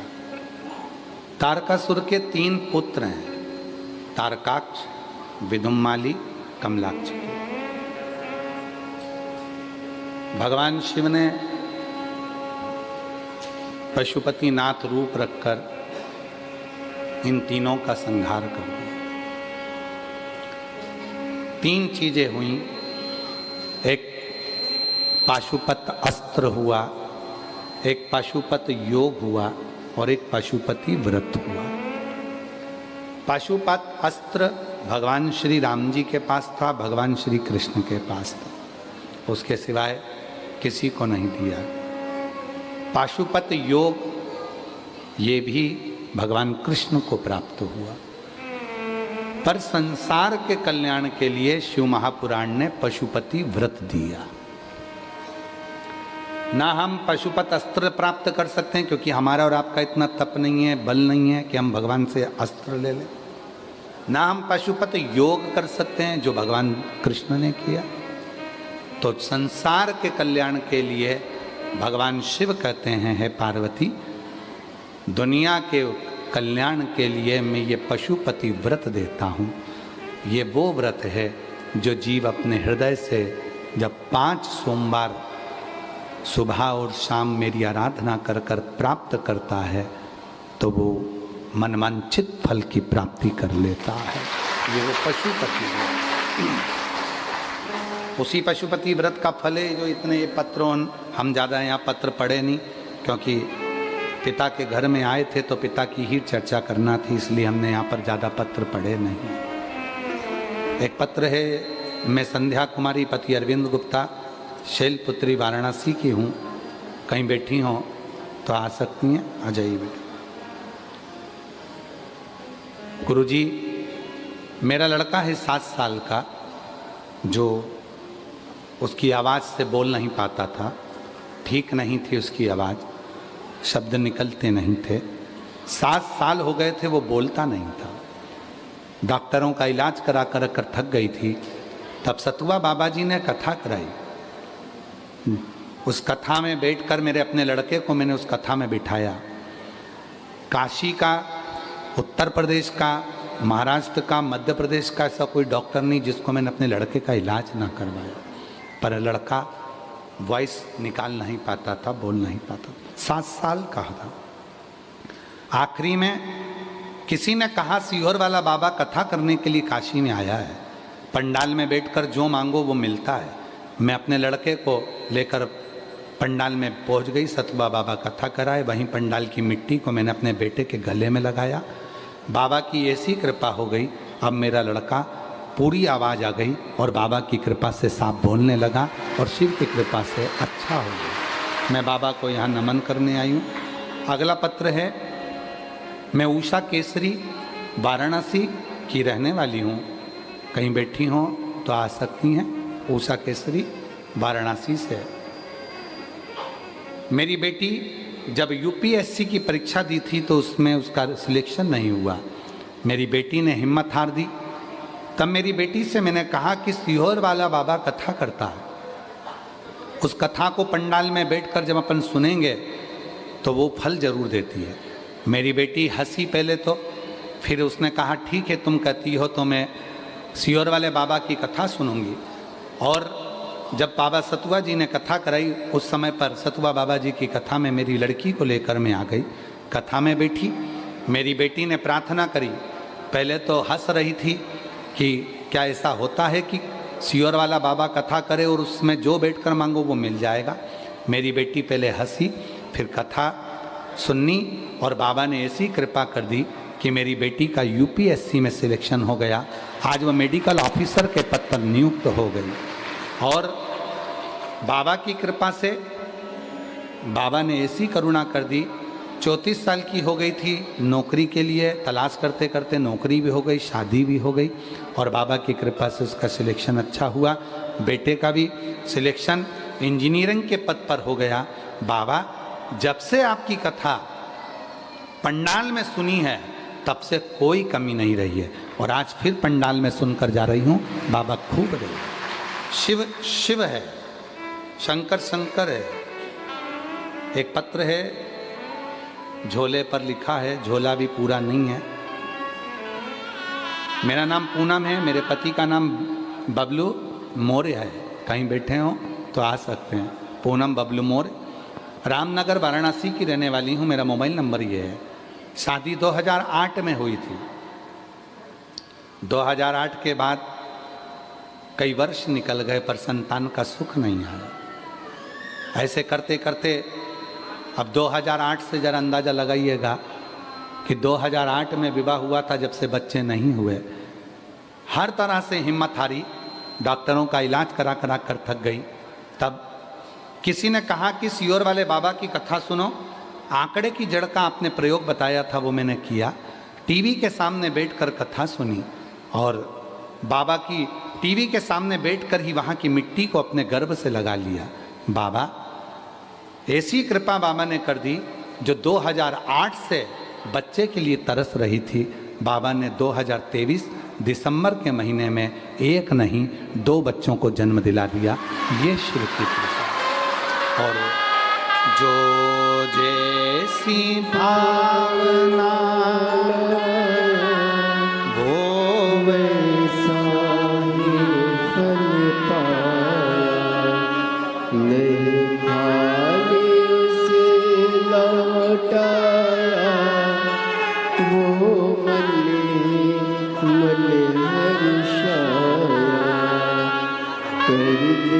बहन कह रही है, बोलता नहीं था, 7 साल का हो गया था, अब बाबा की कृपा से बोलने लगा। ये शिव की उदारता है। एक बार जोरदार कर दिया माला।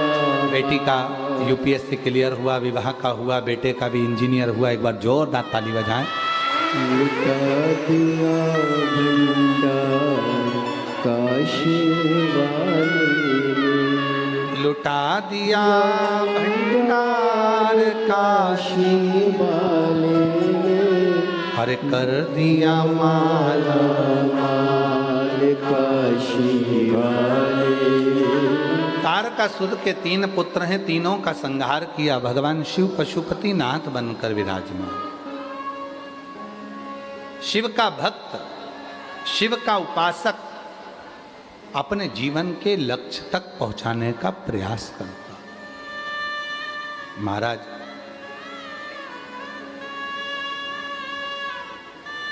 आज 15 अगस्त है,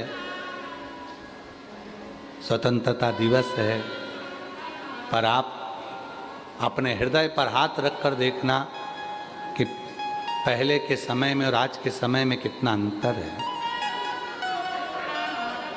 आज का भारत विकसित भारत है, आज का भारत विकास का भारत है, आज का भारत उन्नति का भारत है।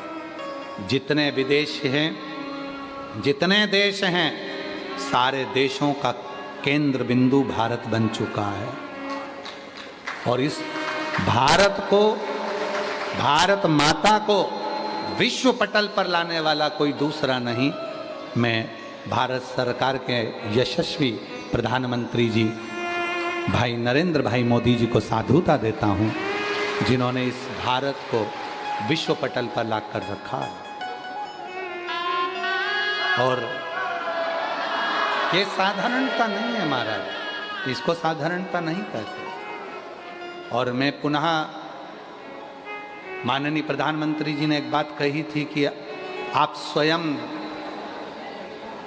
अपने आत्मनिर्भर बने, आत्मनिर्भर महाराज। और वो आत्मनिर्भरता का जो ज्ञान दिया, उस ज्ञान को लेते हुए मैं पतंजलि के योग ऋषि बाबा रामदेव जी को साधुता दूंगा इसके लिए, जिन्होंने इस पतंजलि के माध्यम से स्वदेशी को कैसे अपनाना है, अपने देश की निर्मित वस्तुओं को ही प्रयोग कैसे करना है, अपना सनातन धर्म, अपना भारत, अपनी भूमि जो औषधि दी है, जो भारत की भूमि ने जो दिया है, मैं आज उनको भी इस 15 अगस्त के अवसर पर पतंजलि को और बाबा रामदेव जी को, श्री बालकृष्ण जी को साधुता देता हूँ, जिन्होंने स्वदेशी का एक गुणगान पूरे राष्ट्र में दिया और स्वदेशी अपनाने के लिए लोगों को जागरूक किया, जागरूक किया। ये हमारा भारत हर एक को जोड़कर चलता है, ये तोड़कर नहीं चलता। वो एक लाइन आती है, कोई सिख कोई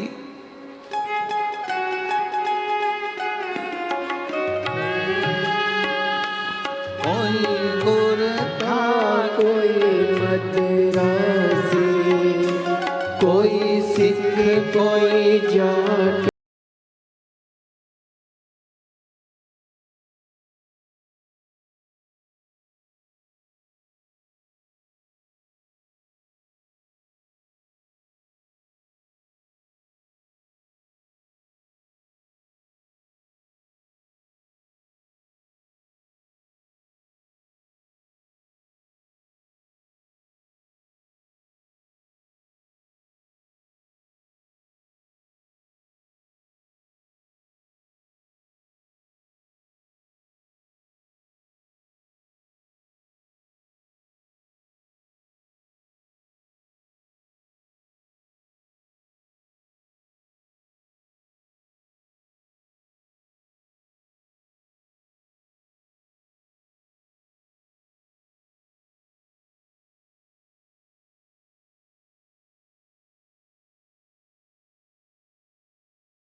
करो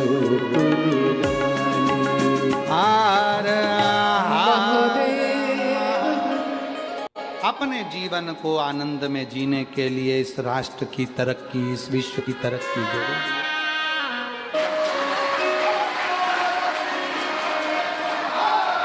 बाबा की कृपा से 2008 में विवाह हुआ था। जब से संतान नहीं थी, शिव की कृपा से टीवी के सामने ही कथा सुनकर वहीं की मिट्टी गर्भ पर लगाकर सफेद आंकड़े की जड़ का प्रयोग किया और 2023 में जुड़वा बच्चों ने जन्म लिया। जोरदार ताली बजाकर साथी का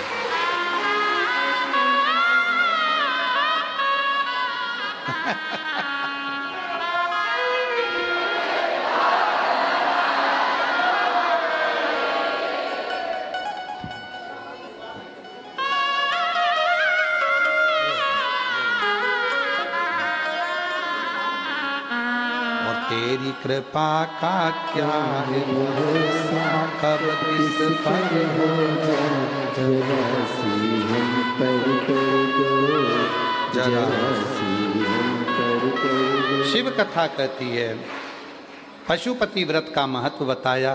5 सोमवार को होता है। सुबह जो पूजन की थाली मंदिर जाती है, वही थाली शाम को मंदिर पहुंचती है।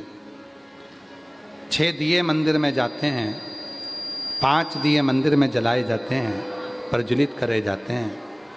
छठा दिया घर के दहरी पर दरवाजे के पास राइट हैंड में जलाया जाता है। प्रसाद के 3 हिस्से होते हैं, 2 हिस्से मंदिर में छूटते हैं, 1 हिस्सा अपने साथ आता है। भोजन करने से पहले प्रसाद का 1 हिस्सा पाया जाता है। 5वां सोमवार जब पूरा होता है, तब श्रीफल, 108 चावल के दाने या जो भी आप दे सकते हैं वे भेंट बाबा को समर्पित करी जाती है। व्रत पूरा की पूरा वैसा ही होता है जो पहले में होता है।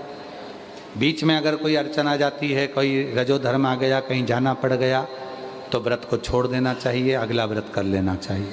पर गिनती में 5 ही व्रत करे जाते हैं। मंदिर एक ही लिया जाता है, उसी मंदिर में 5 व्रत हों। आगे वर्णन आया,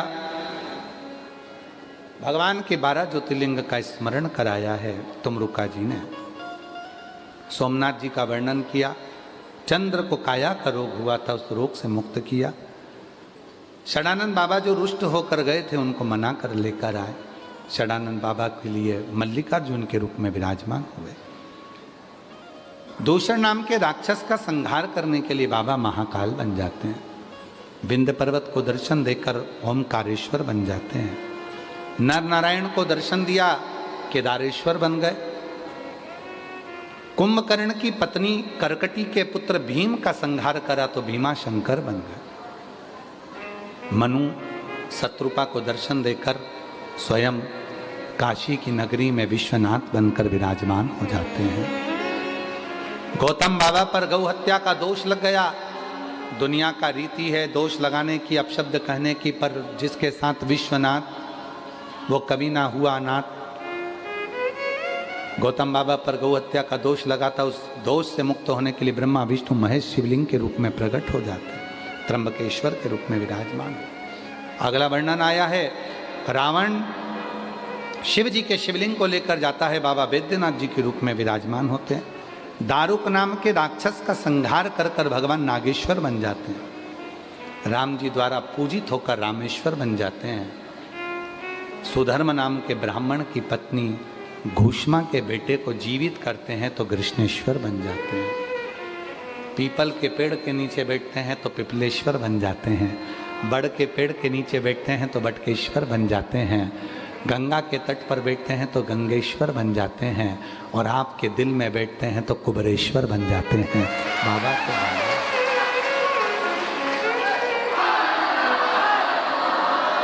सबके हृदय में जो बैठा है वो कुबरेश्वर बाबा, वो शिव मेरा विश्वनाथ, मेरा शंभू है। हर एक के भीतर विराजमान, हर एक सबके अंदर सब। तुमरुका जी ने कथा कही तो चंचुला देवी का पति बिंदु प्रेत योनि से मुक्त हो गया। चंचुला देवी अखंड सौभाग्यवती होकर पति लोक को चली गई।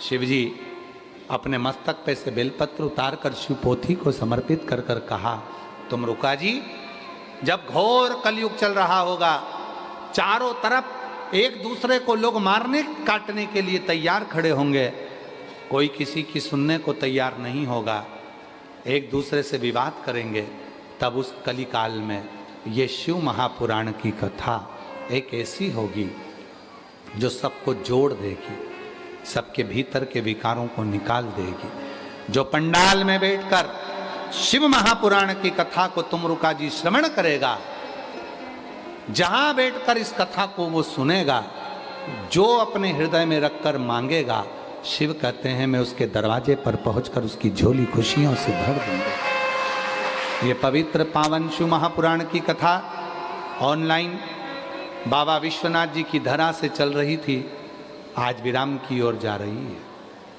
इस कथा के इस दिव्य आयोजन को छोटी सी जगह में गागर को सागर में, सागर को गागर में समाहित करा है। मैं सतुआ बाबा जी को इसके लिए साधुता दूं। बाबा जी, जब कथा ये जजमान लोग कहे सीहोर में चतुर्वेदी जी से हमने कहा कि हमारा मन है कि ऑनलाइन कथा सीहोर से तो हुई है, पर एक कथा ऑनलाइन बाबा विश्वनाथ जी की धरा से हो, जिससे सावन के महीने में घर घर में मेरा विश्वनाथ पहुंच जाए। इस भाव से इस कथा को करें। बाबा जी, चतुर्वेदी जी को जब बोला गया तो चतुर्वेदी जी ने कहा हम सतुआ बाबा जी के पास जाएंगे, उनसे निवेदन करेंगे कि एक ऑनलाइन कथा यहाँ हो और बाबा जी इस पूरी व्यवस्था को संभाले। बाबा जी, आपका सरल स्वभाव ऐसा है, जैसे मेरे शिव ने करुणा कर कर गंगा को निर्मलता दी है, वैसे आपको दी। हमने तो चतुर्वेदी जी से कहा था कि केवल एक हॉल में 50 लोग इस कथा को सुने, चतुर्वेदी जी ये बोला गया था, पर ये आप इतनी संख्या में बैठे हो, ये सतुआ बाबा की ही कृपा। उत्तर प्रदेश सरकार के माननीय मुख्यमंत्री जी योगी जी, मैं उनको साधुता देता हूं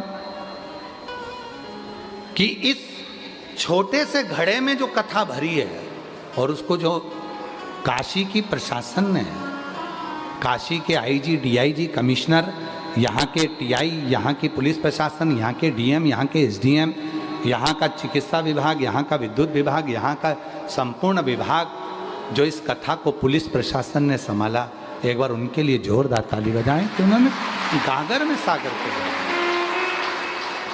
मैं इस हॉल के जो भी ऑनर हैं, इस हॉल का जिन्होंने ऑनर हैं, जो भवन है जिन्होंने दिया, उनसे भी मैं आज क्षमा चाहूँगा, क्योंकि आपसे भवन लिया गया होगा तो 50-100 लोगों के लिए लिया गया होगा, पर आपके भवन में आज इतने सारे लोग बैठे हैं, आपको भी लग रहा होगा कि इसे कचरा कर कर चले जाएंगे, सब कुछ गड़बड़ कर कर चले जाएंगे, पर मैं क्षमा चाहता हूँ आपसे कि आपके भवन में हजारों लोग जो भराए हैं, आए हैं कथा सुनने के लिए, इनके चरण पड़ गए ना तो ये भवन भी आपका कृतार्थ हो गया।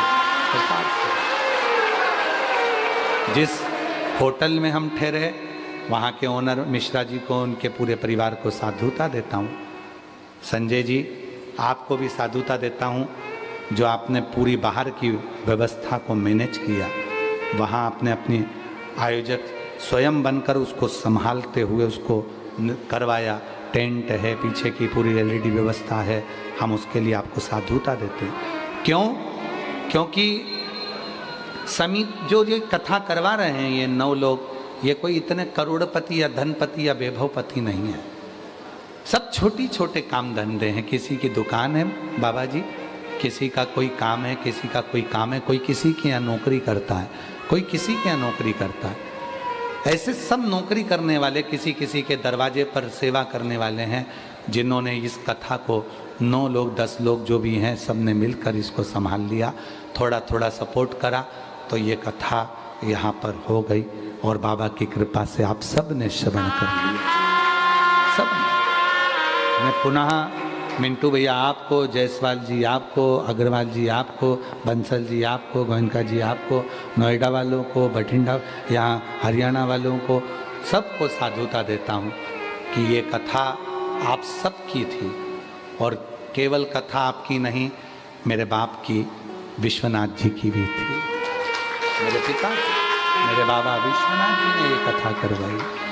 आज इस कथा के मध्य में फ्लाइट बाबा आए, हनुमानगढ़ी से संत श्री पधारे, वाराणसी से संत श्री पधारे, संतों का दर्शन, बीच बीच में काशी विश्वनाथ के पंडा जी का दर्शन, आचार्यों का दर्शन हुआ। ये पूरी कथा आस्था चैनल के माध्यम से आप लोगों ने घर बैठकर सुनी है। खूब जिन्होंने इस कथा को श्रवण करा, हृदय से सुना, आप लोगों का जो सहयोग मिला उसको अपने हृदय में उतारिएगा, दिल से इस कथा को संजोइएगा, दिल से संजोइएगा। और बाबा जी कह रहे हैं कि फिर जल्दी आएँ, बेटियां भी रखी हैं, अभी ना जाओ छोड़ के, आजा आजा, लिया लिया लिया लिया लिया लिया माँ, लिया लिया बेटा, लिया। इन लोगों ने पर्चे लिखे हैं बड़े बड़े, अभी ना जाओ छोड़ के, कि दिल अभी लिया।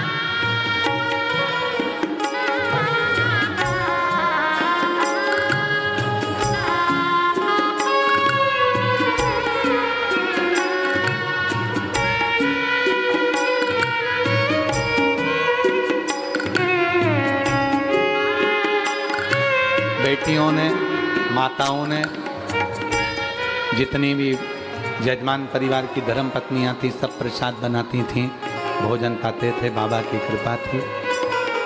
सबसे ज़्यादा यदि मैं साधुता दूं सतुआ बाबा जी आपको, जो दिव्यता के साथ इस पवित्र कथा को संजोया, संभाला, प्रत्यक्ष अप्रत्यक्ष रूप से सबने संभाला। मिंटू भैया, ये पूरी टीम जब डोल रही थी, इनको लग रहा था कि कैसे होगा, उस जगह पर आपने खड़े होकर स्तंभ के रूप में संभाला, यजमान बनकर उसके लिए साथी और खाली न जाता कोई दर से तुम्हारे, खाली न जाता कोई दर से तुम्हारे, मेरी खड़ी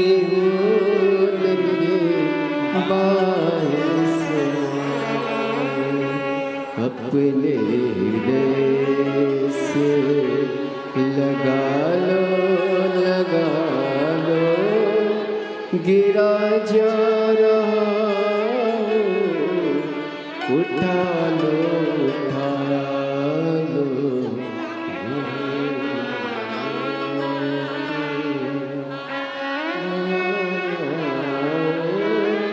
गिरी जा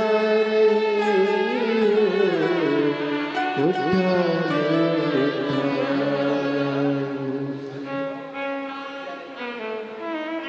5 बार श्री शिवाय नमस्तुभ्यम बोलेंगे। अपनी जगह पर बैठकर बाबा को अपने मन की बात कहेंगे।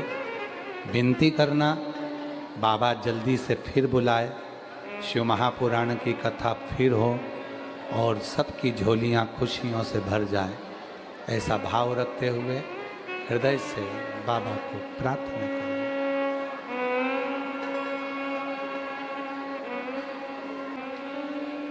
श्री शिवा नमस्तुभ्यं, श्री शिवा नमस्तुभ्यं, श्री शिवा नमस्तुभ्यं, श्री शिवा नमस्तुभ्यं, श्री शिवा नमस्तुभ्यं। भोला सब दुख काटो, ओ भोला सब दुख काटो, शिव शंकर जपो तेरी माला, भोले बाबा जपो तेरी माला, भोला सब दुख काटो मारा, ओ भोला सब दुख काटो मारा। वेश है मंगल मंगलकारी, वेश है मंगल मंगलकारी, शमशान वासी हमारा, शमशान वासी हमारा, ओ भोला सब दुख काटो मारा, ओ भोला सब दुख काटो मारा।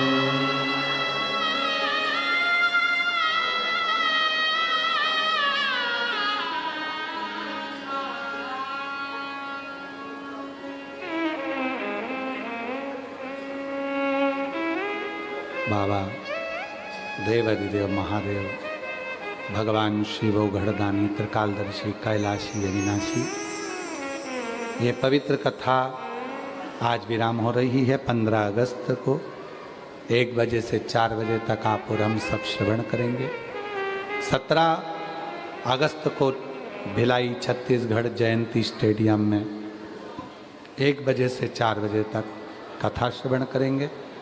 मैं पुनः सभी यजमान परिवार को अमित मुदगल जी, कृष्णलाल गुप्ता जी, राजकुमार राठौर जी, प्रदीप बंसल जी, शमेश्वर एकांतेश्वर महादेव नोएडा जी, चतुर्वेदी परिवार झांसी, चंदन सोनी जी देवास, श्रवण कुमार मिंटू भैया, उषा अग्रवाल जी, अनिल जायसवाल जी, पुनः आप सबको साधुता देता हूँ।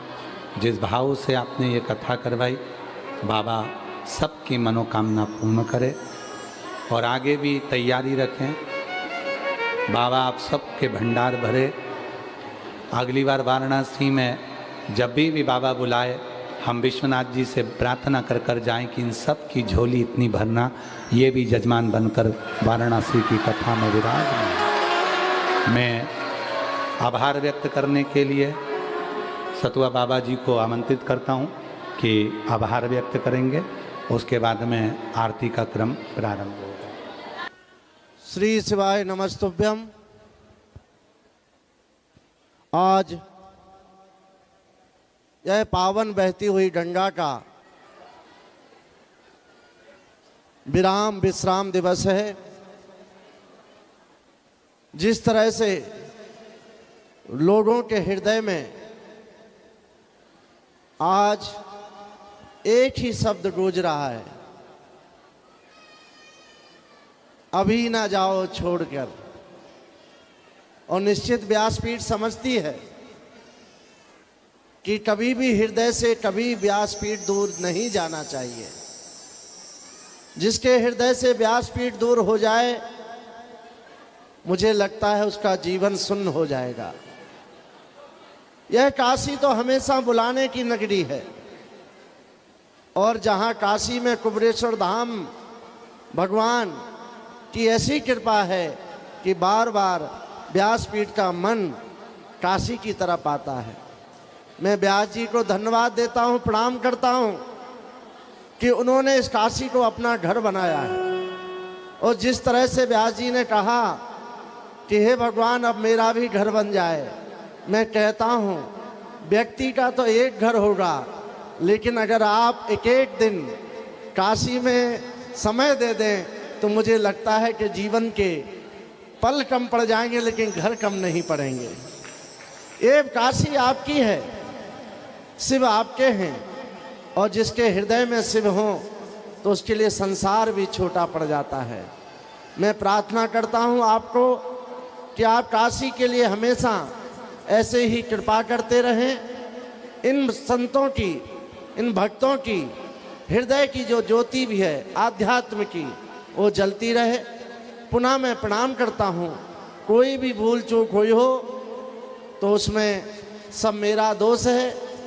और मैं प्रार्थना करूँगा कि इस कथा के आयोजन में जिन जिन ने सहयोग किया सबको प्रणाम करता हूँ। गोस्वामी जी की पावन चौपाई से सिय राम मैं सब जग जानी, करहूँ प्रणाम जोर जोग पानी।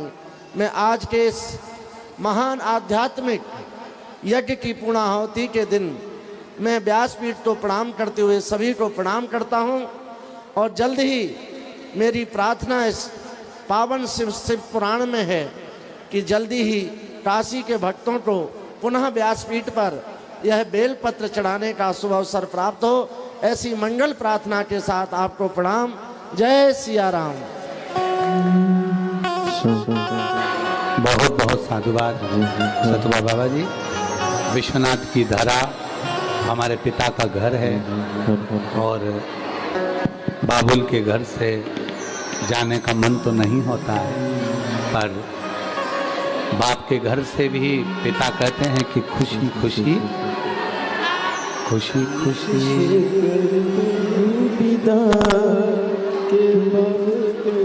ये बाबुल का घर है, पिता का घर है। भाव से हृदय भर आ रहा है कि बाबा फिर बुलाना, और ये श्वास रहे तेरे चरणों में, तेरी शरणागति में, इस शरीर को लगाकर। बड़ी करुणा करी है जो मेरे विश्वनाथ जी ने ऑनलाइन कथा करने के लिए यहाँ बुलाया। उसकी कृपा करुणा बड़ी प्रबल है, वो बुलाता। विदाई के क्षण में बस इतना कहूँगा, सतुबा बाबा जी का भी प्यार और मेरे विश्वनाथ जी का प्यार ऐसा ही बना रहे। फिर बाबा बुलाएगा, फिर आएंगे। और ये विश्वनाथ की धरा है ही ऐसी। यहाँ आकर बाबा जी कहूँगा, मुझे ऐसा लगता है, लोग कहते हैं कि पंडित प्रदीप मिश्रा का पिता अब संसार में नहीं है। हमारे पिता तो चले गए, पर हमारे पिता ने हमारे परम पिता विश्वनाथ जी को दे दिया। बाप के रहते कभी अनाथ नहीं मानता। ये मेरा बाप है, मेरा विश्वनाथ। और जितने भी वाराणसी के रहने वाले हैं, ये सब मेरे घर हैं। अपने पिता के घर से जा जरूर रहा हूँ, पर बाप के घर से कोई बेटा जाता नहीं है, बल्कि बाप को दिल में बिठा कर जाता, लेकर जाता। और मैं सतुबा बाबा जी आपको धन्यवाद दूंगा, इतनी सरलता आप में है। शायद कोई संत ऐसा होता होगा जो अपना पूरा अमेरिका जाने का टिकट था, कैंसिल कर दिया। बाहर जा रहे थे, कैंसिल कर दिया और कह दिया कि मेरे को तो बस व्यासपीठ की कथा सुनना है। मैं भाव से कहूँगा बाबा जी, संत मिलना बड़ा कठिन है और उनका बिछुड़न और कठिन। बाबा की इस धरा को नमन करता हूँ, प्रणाम करता हूँ। कोई कहने में गलती हुई हो, सभी से क्षमा मांगते हुए आरती प्रारंभ होती है। जय शिव ओंकारा भोले भज शिव ओंकारा ब्रह्मा विष्णु सदा शिव भोले भोलेनाथ महाशिव हरदानी।